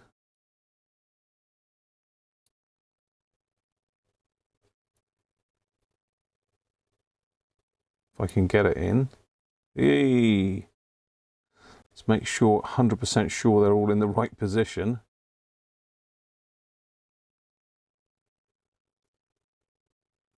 Number one there, 1, 2, yeah, there we are. So just pushing them all together. Look at that. Just need to make sure it's level. Because once we solder a couple, it's going to be pretty rigid.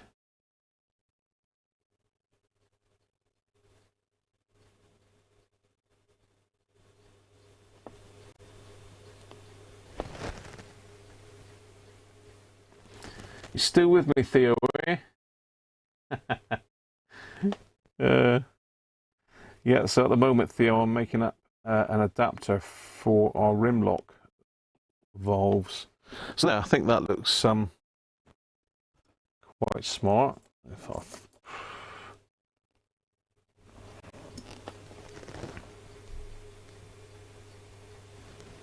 Got to be careful when I solder it down through here that it doesn't short out. Okay. Let's get you down, then you can see what we're up against. There we go. Spiky. One valve adapter. Yeah, so as I was saying, William has sent in a very, very nice AOR radio for me to have a look at. Never worked on... Well, I have worked on some stuff like it, but the little bag of parts from the last repair looked a bit scary, William. It's like dust. It's like dust, some of the components. They're really tiny. I don't know if I've got enough magnification, so I might need to get a microscope or something as well now.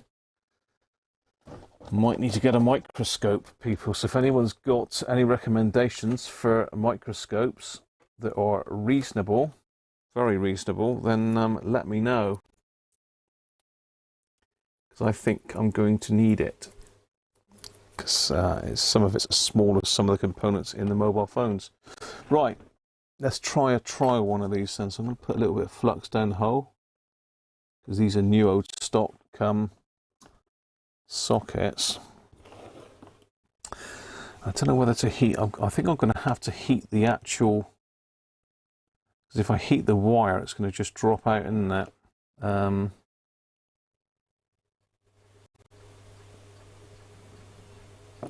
Yeah, that's a point. Well, we can test that anyway, can't we? So let's get the thinner solder this time.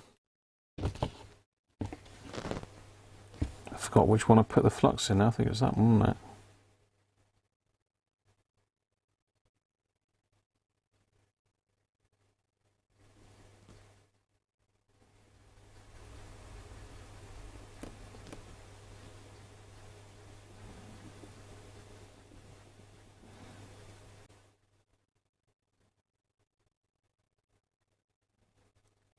Come on, there he goes. Okay, I'm going to need to wipe some of that solder off, I think.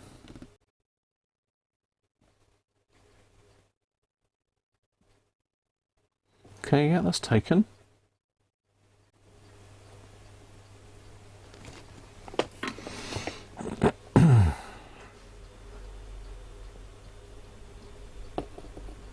Looking good so far.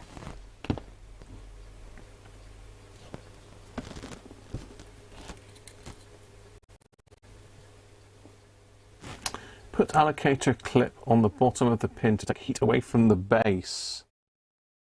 Let's see what you're saying, Sean.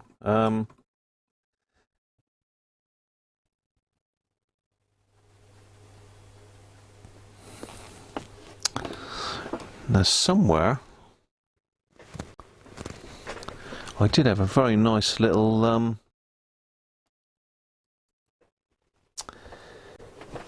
heatsink thingy.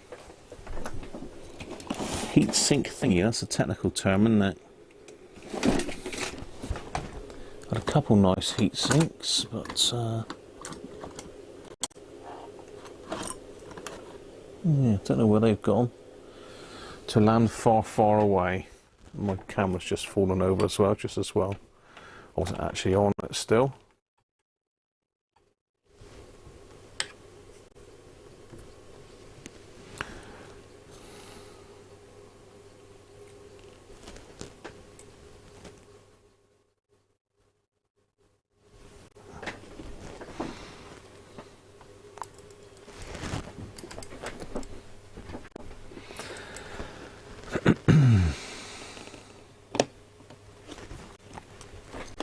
I just use my forceps, that'll do.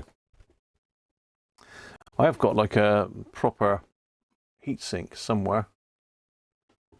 It's in my toolbox there, but I can't find it offhand.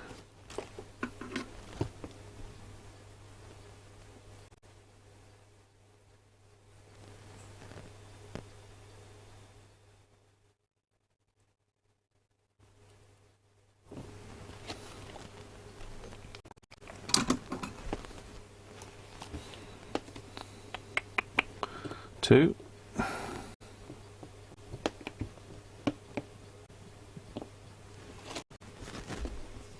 Evening, Mervyn, how are you?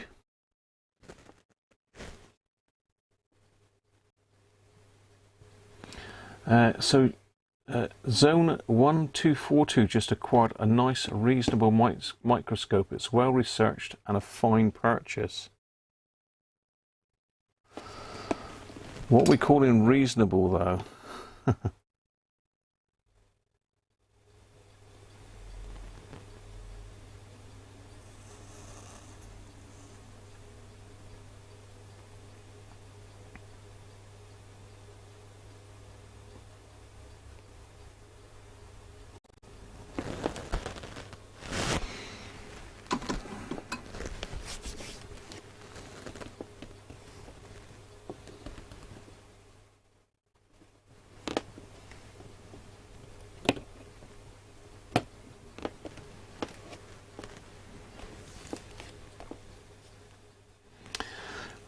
Well, Mervyn, I've spent the first part of the evening taking the transformer out of it, mate.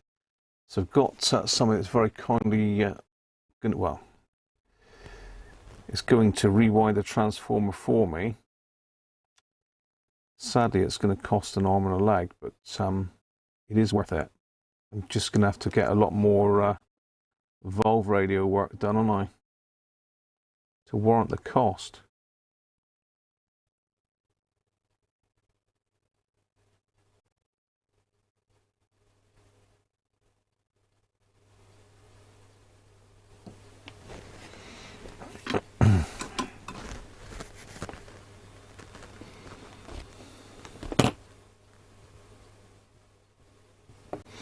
Yeah, I'm going to have to clean up some of these afterwards because otherwise the pins won't go in. So I'm going to need to get the file on a couple of them, I think.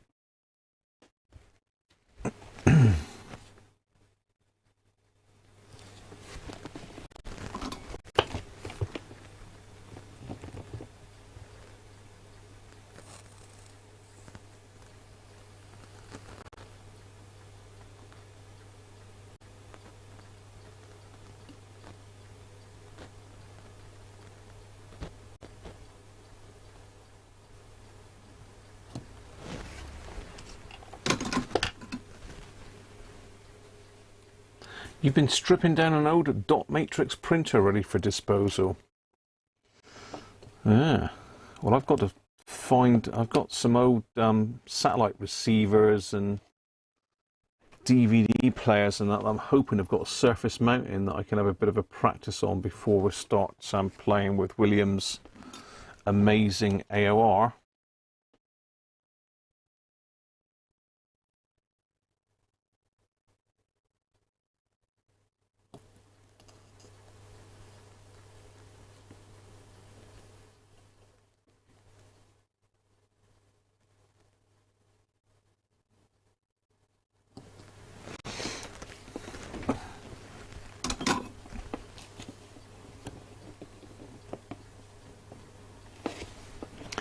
So I've got to get me a hot air station. So if anybody's got any recommendations for a hot air station, that would be appreciated as well. I don't know if any of you do any SMD work.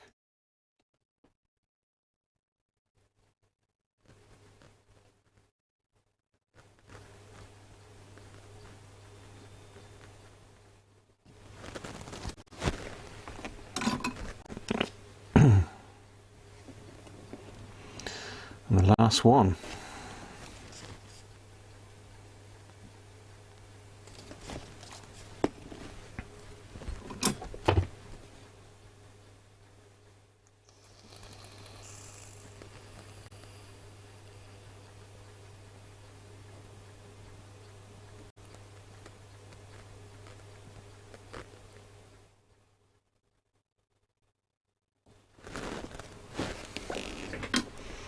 Okay, that one looked to go the best of all.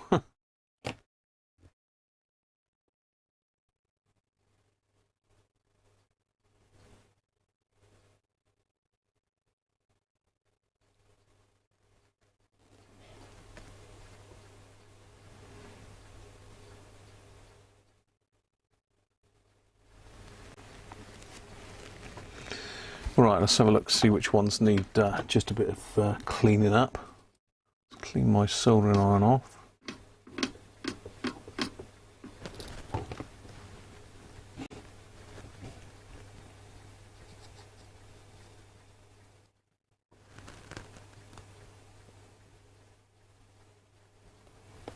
There's a bit blobby there.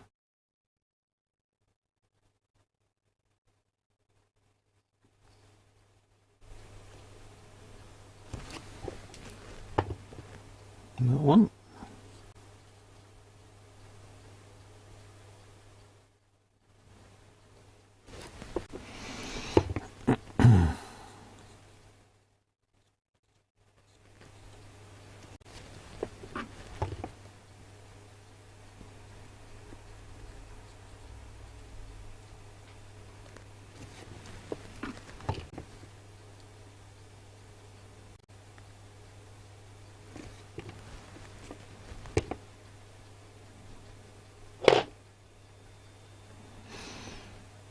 Okay, right, that looks pretty good. Let's cut them off.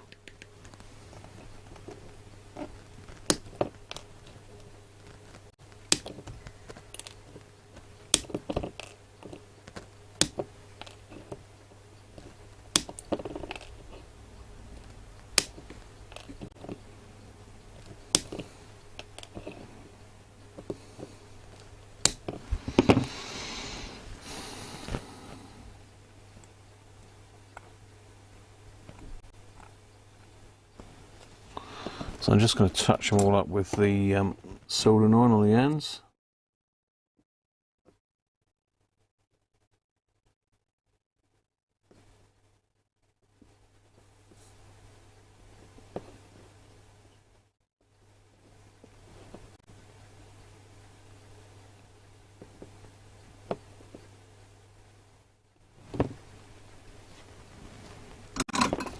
There we go. Let's get my little file.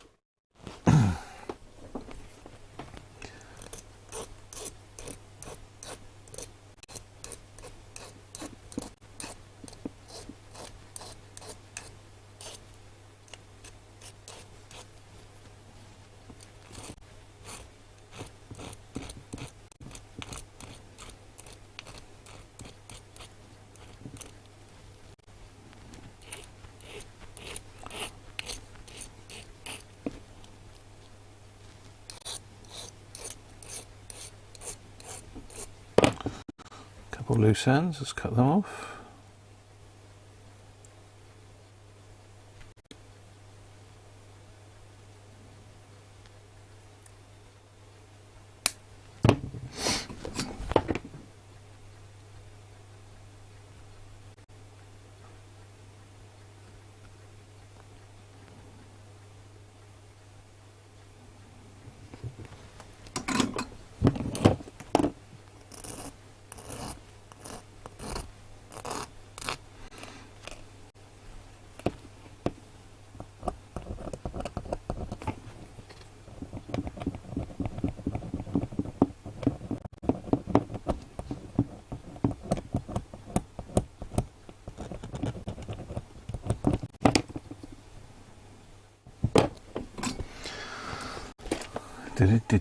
Thanks, Sean.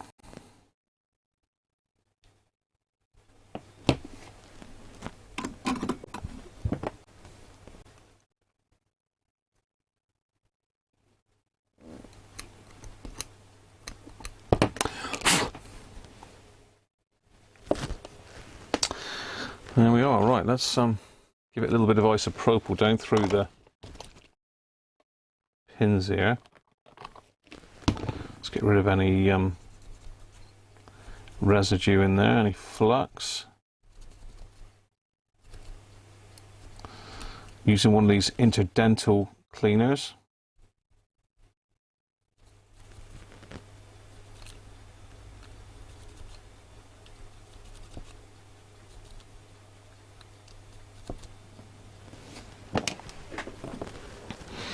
Bit of blue roll again.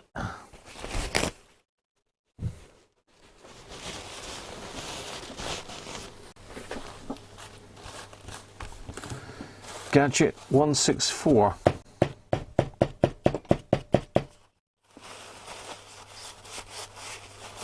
Yeah, I did follow with. No, I've stopped. Am I still following Lewis Rossman?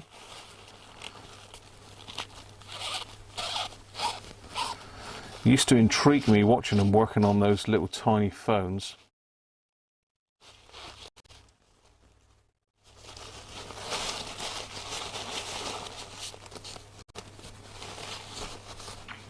Very skillful.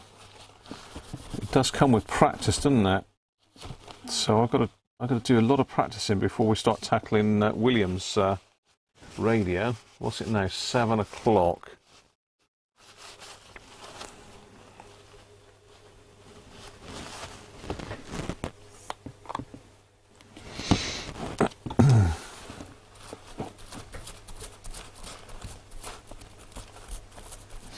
Just getting all the flux off the underside. I don't want that going into my nice valve tester.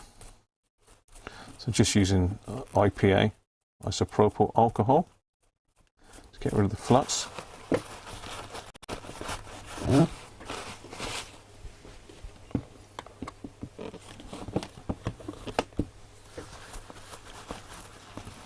Toothbrush has seen better days.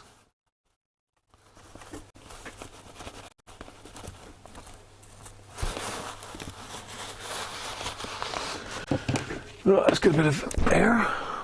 Excuse me.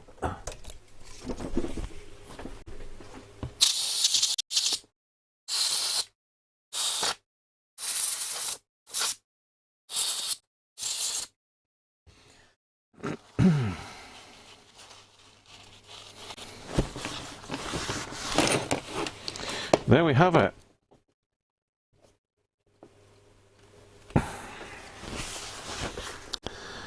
One rim lock to octal adapter. Where did I put that valve again? Have I put that back nice and safe as I should have done? Yes, I have. So let's just try valving it. Cool. Hang on.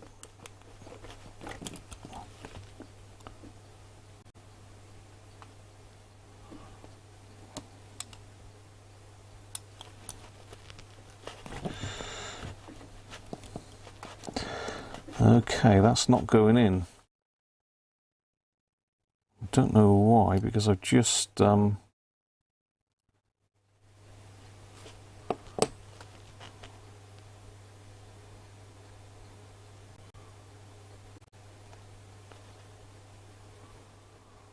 poked a thing down through there, so unless the valve pins are a little bit bent, I suppose.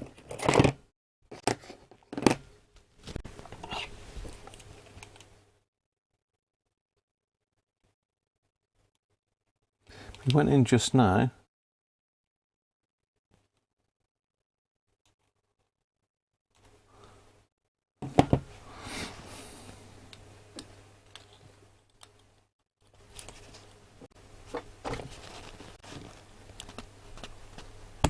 Ah, there he is. Quite a bit stiff.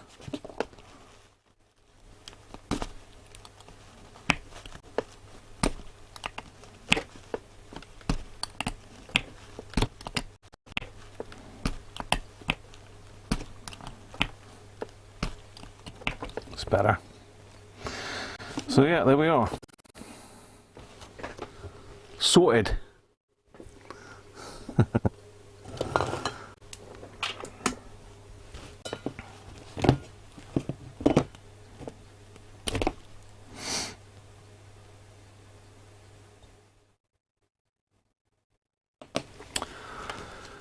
Give the contacts a little bit of a squirt with a bit of deoxit.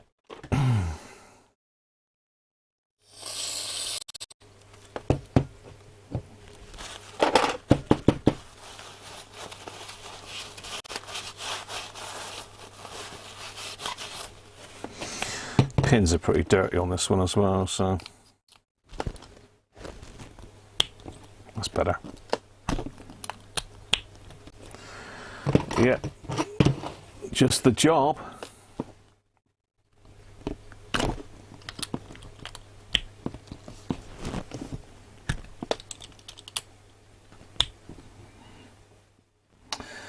Hey, Odge Nodge, how are you?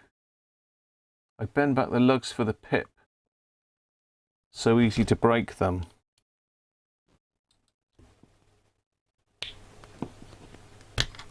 Oh, I see what you mean. The little lugs there. Yeah, I know what you mean. Spend them a little bit then.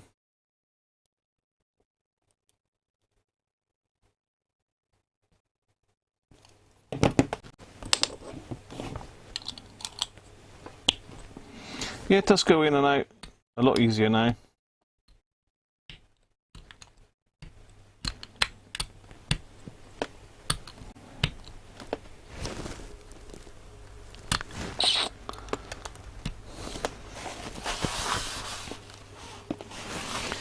So let's check that we've got continuity still on them.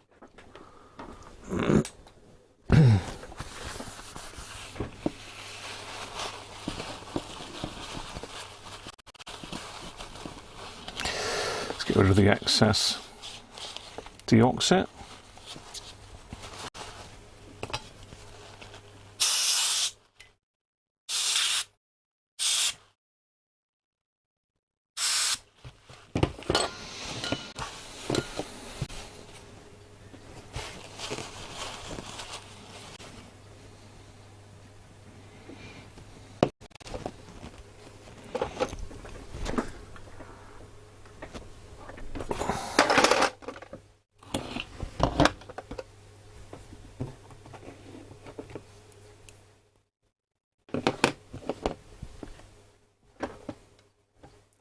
You left your toothbrush in Moscow.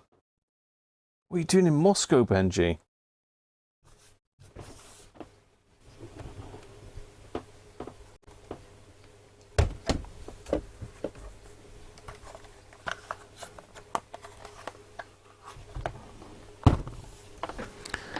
Right. I'm only going to put it on beeper, on buzzer, beeper, whatever you call it.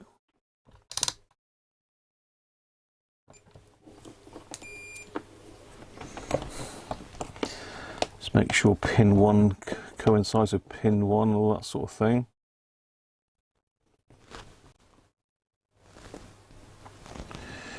If it'll reach down that far in the hole,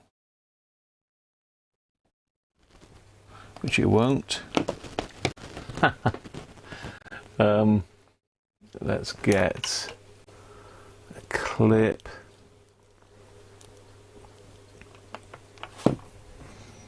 Use one of these little copper legs that I've just cut off.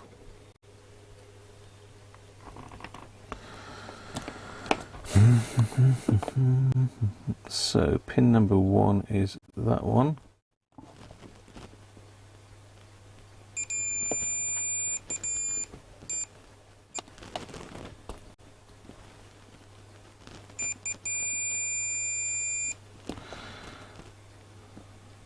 Connected to number 2. No, okay, let's try number 2.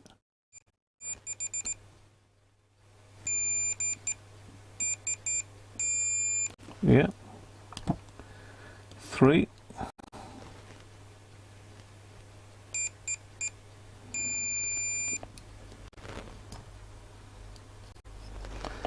4.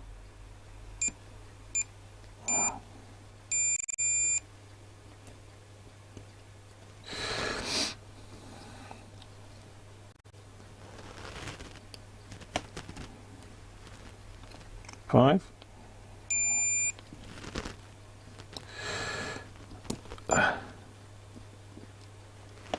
6.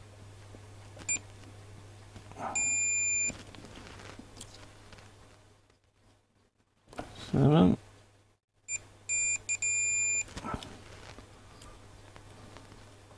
8.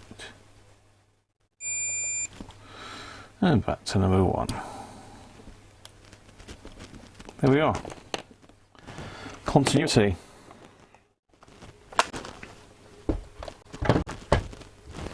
Benji's an FSB.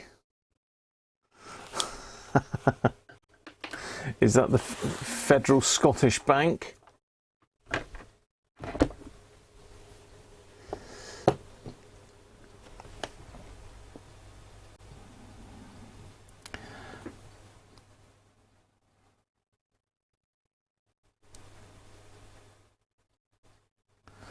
Let's just get a cotton bud and go around all these pins, and then we'll get the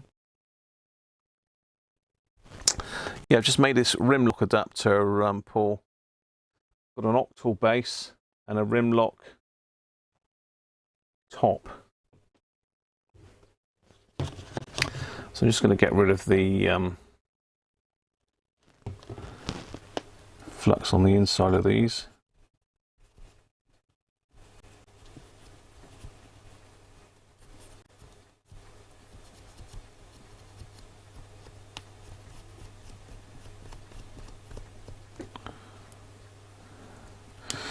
And then I think we'll get the valve tester back up and plug it in. I think it's probably going to be better to put the valve in this and then plug it into the tester. I'm not sure, we'll see.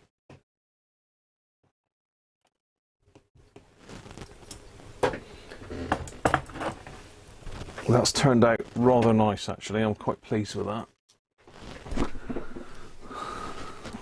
In and amming which adapter to use. Right, let me go and get the valve tester a minute and we'll try it back in that.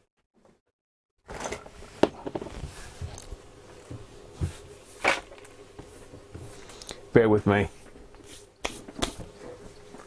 Build a number station in the outhouse privy. He's probably got one.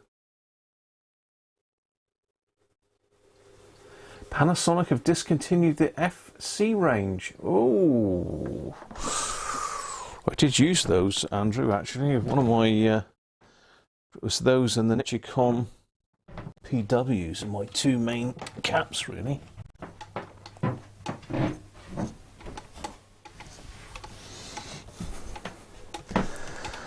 Okay, let's get the crown jewels back in.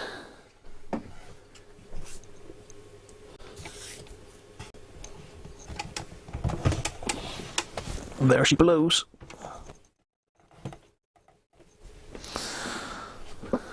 Let's get the old octal cap in octal socket cap. What's an octal cap? It's one of those.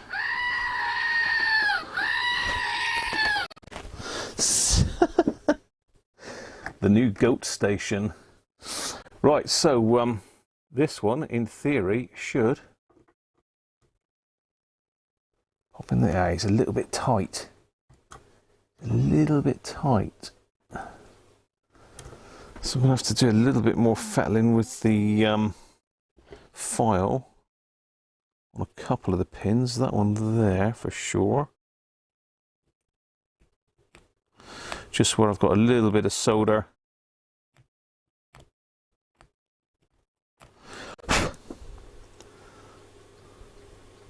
Still left.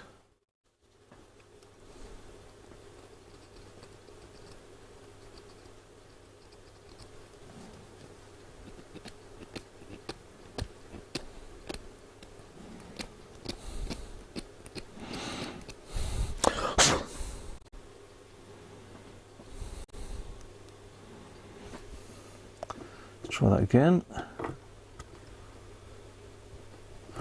He does go in there, but he seems a bit stiffer than he was last time.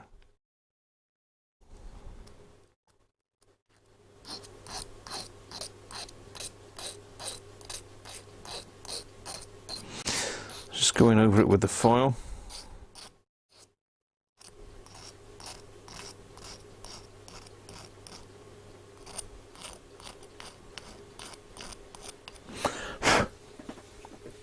Hi Linton, how are you? You've been in the shed all day working on your Halley Crafters Sky Champion. Whoa.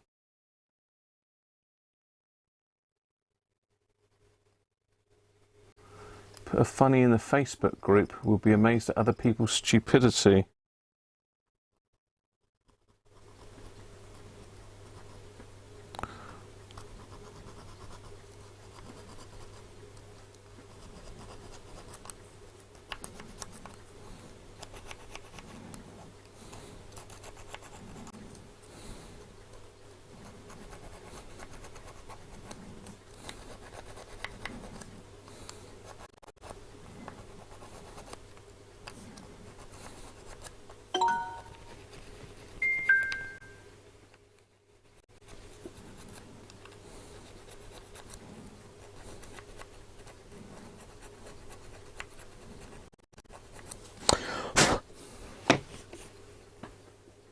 How we do now?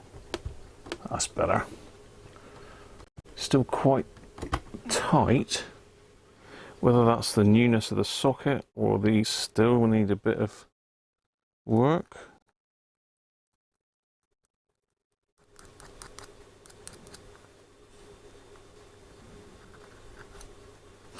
Let me just get my magnifying things on. I can have a closer look then. Prudence the safety goat from AVE. Now that was a present from Mr. Cody's for my birthday. Oh, that's been there. That one looks a bit ropey.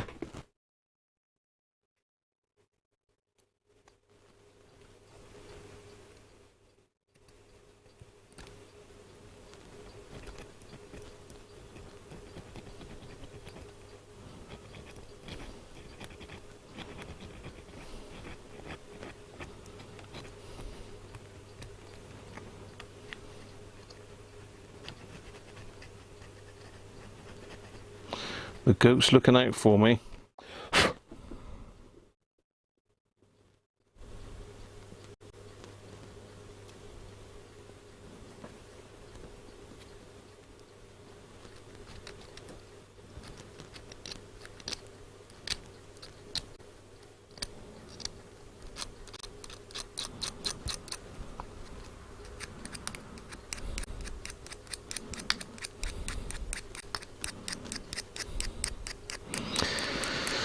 Well, it's a little bit tight because when I've soldered it, I've just dribbled a little tiny bit down the sides of each one, which I've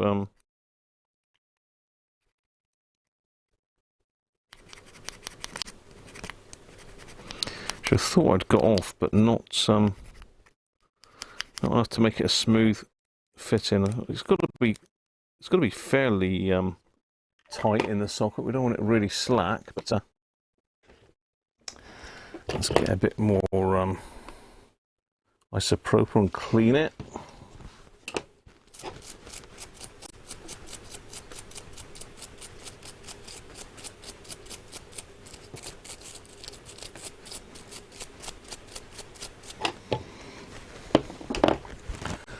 Let's put a little bit of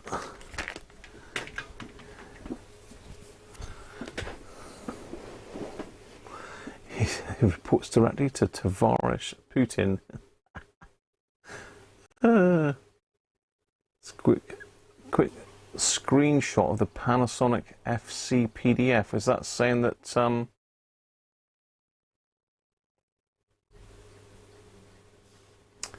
a new Vista socket? Seen 3 in 45 years. What's a new Vista socket? What is a new Vista socket? So I'm just going to stick a bit of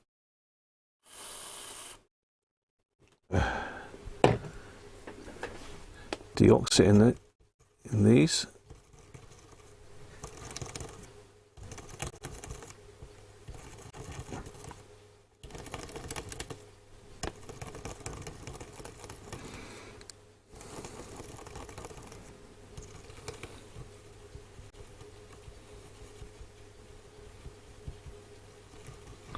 Oh, is that what this funny socket is here? It's all over the place, isn't it?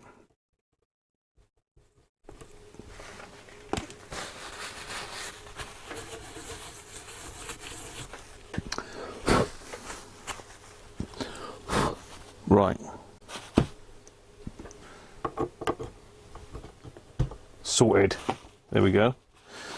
So let's see how easy it is to get the valve in that, with it in the actual thing. Oh, that's easy enough. The trouble is if I pull it out, the whole lot's going to come out, isn't it? It's probably easier to put the valve in and then plug it in. Yeah, it's going to be better, isn't it? That's the plan. I think put the valve in and then plug the adapter in. But there you are. Converted to take rim lock valves.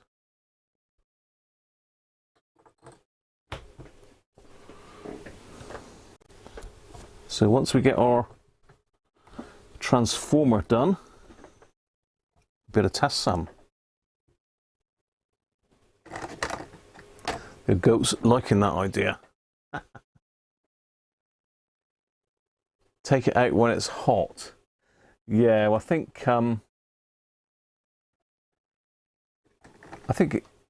got the base there, George, so I don't even need to touch the valve. Look. I can just pop it out like that.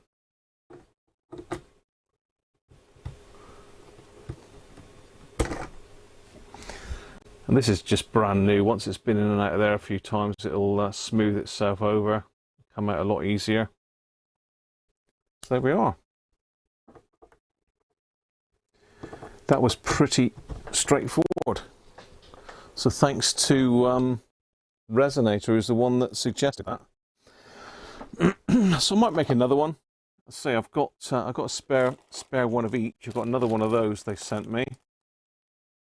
So I might get myself another of these bases, unless anybody's got any of those spare. I think they were used. They were using some hi-fi amps or something, weren't they? These bases.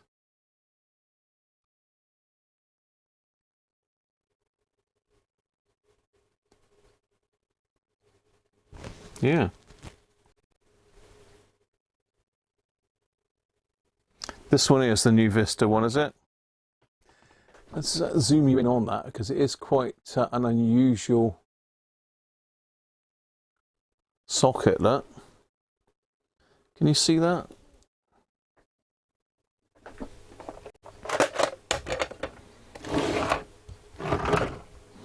I've never heard of a new Vista, Doug. I don't know if I can moved it now. Ugh. Let's see if I could get the overhead camera anywhere near it for a close-up.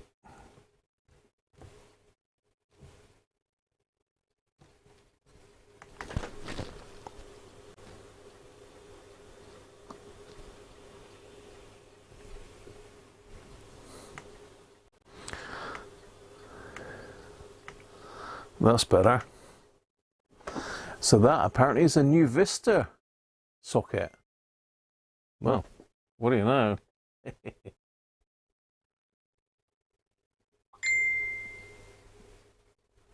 Does it list Mullard valves on the tester, or do you have to look up the equivalent? Well, Resonator is very, well, Mullard. Mullard is the brand name, really, Sean. It's the valve type.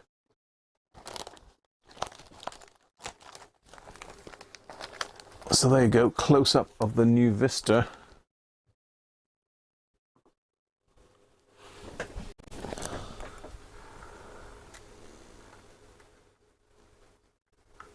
So yeah, Resonator's very kindly popped this in, Sean, so it tells you pretty much how to set everything for our UK valves in the back.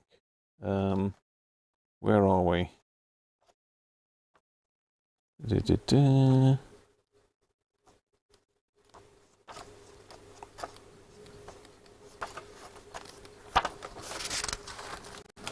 Yeah,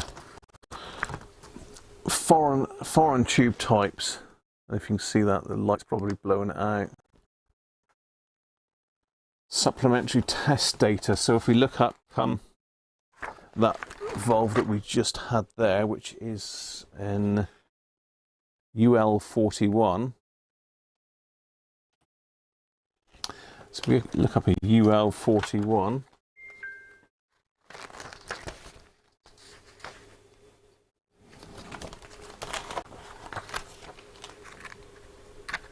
I hope it's got UL41s in it. Yeah, here we go. UL. I've lost my alphabet now. UL41, yes it has. So filament 35, so just set your filament to 35. Selectors BY 207 O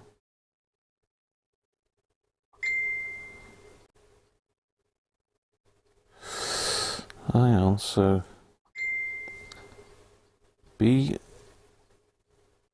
let's just set it B Y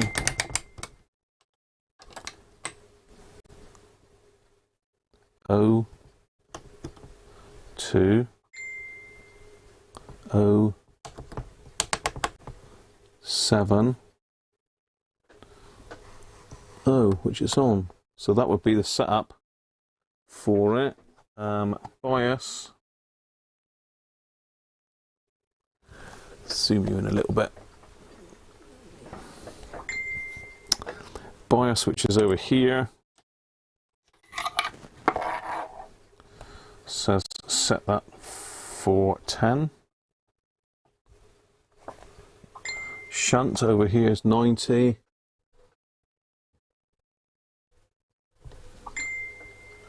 There's a lot of beeping going on. I think that's my darts one.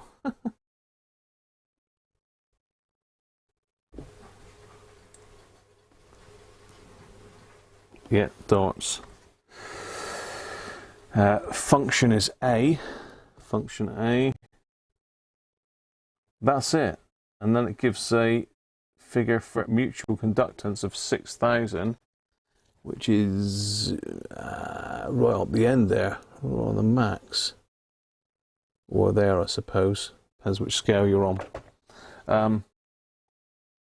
And it says use adapter SA5, which is basically what we've made here. That is adapter SA5. So that will be it. Pop the valve in and test. Filament continuity, test gas. Simple as that. Say the row chart hasn't got the foreign tubes on it. Foreign valves.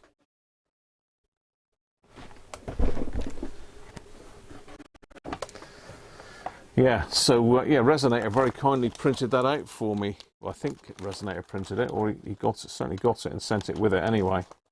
So yeah, it's got everything in there, including all the modifications we did last time. So really useful bit of kit. Plenty of what on eBay?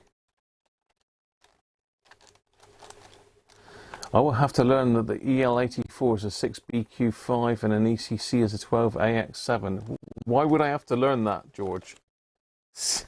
Why?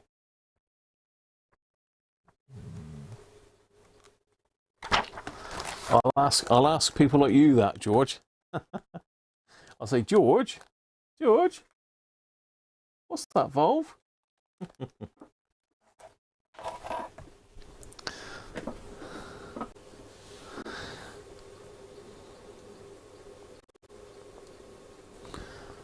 So,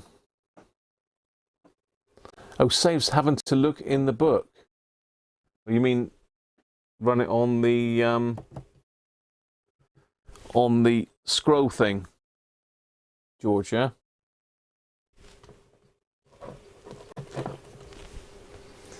Well, to be fair, for the amount of valves that I'll test on it, I won't need to learn too much, hopefully.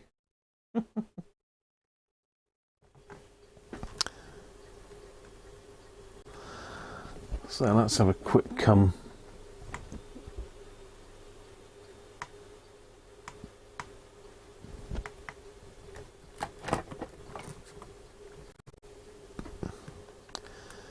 quick look at the tube island. Is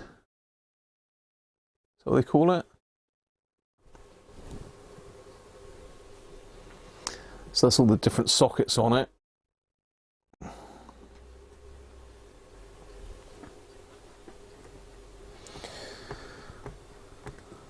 What it won't test though, and I think Resonator sent me a link earlier. There's somebody on eBay selling one. Is it won't actually test. I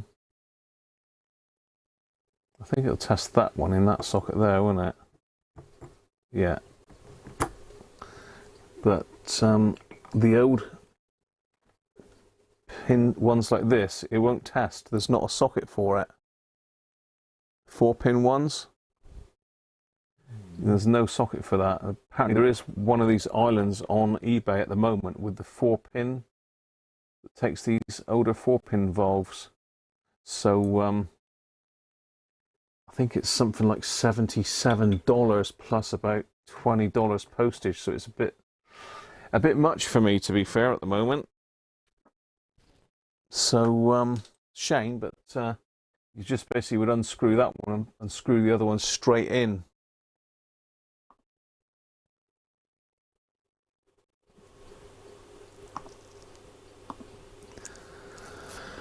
Right, well that's pretty much it for tonight, people. I just thought I'd bring you on and show you that poor old transformer coming out.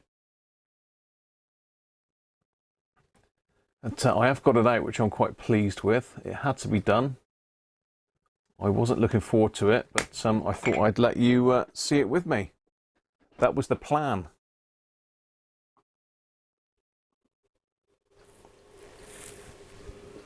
So, job done. Can you have a quick look at where the transistor socket is?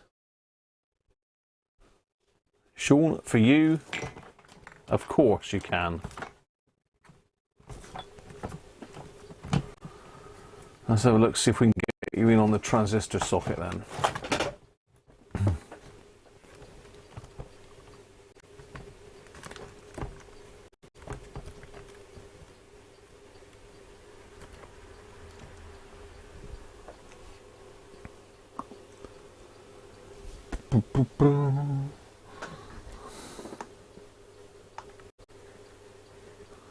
Oh, hang on, that's the wrong button.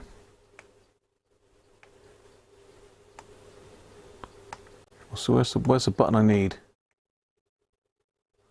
There we are.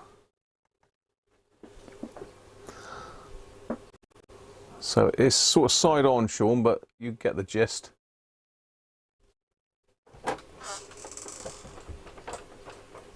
Try and get the light best for you. Yeah, there you go.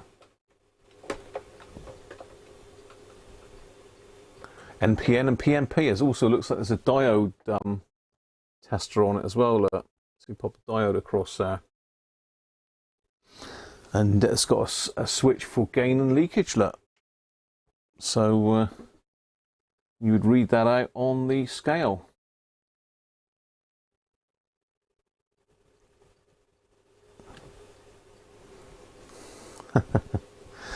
So it's even got good or poor for transistors as well. Look. So it's a useful bit of kit, that. Very useful.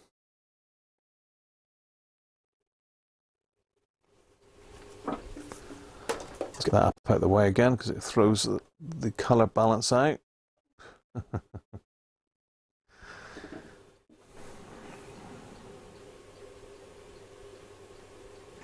Yeah, I've heard that, Doug. It won't do your 3500Zs, Gary, will it? Cheers, AM Station Engineer. Thanks for joining us today, mate. It's only a quick impromptu one again.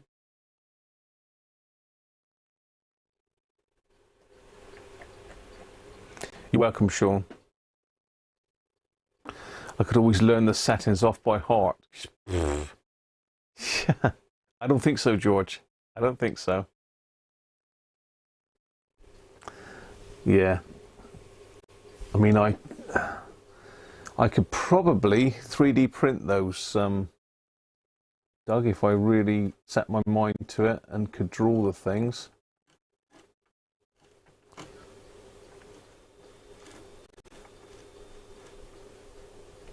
But yeah, lovely bit of kit. So I'm looking forward to getting the transformer sorted on that. As I say, I think he said end of March, April time, I think. So I've got a little bit of a wait, but you know, worth the wait.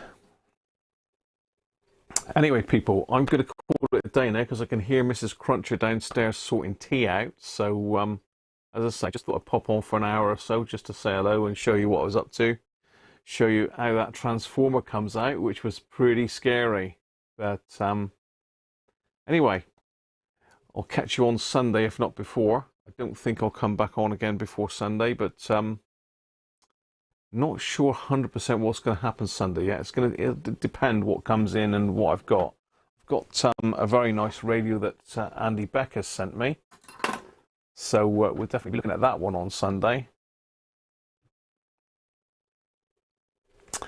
So cheers everybody. Thanks a lot for joining me today. Hope you've enjoyed that. As I say, pretty scary stuff, but it's out. And I've just got to get it wrapped up very, very safely and find a really substantial box for it because it's heavy. I don't want that getting damaged if someone drops it. I don't want the laminations getting bent. So cheers everybody and catch you all on Sunday. Thanks for now. Just got to see if I can get me bits and pieces sorted. And catch you soon.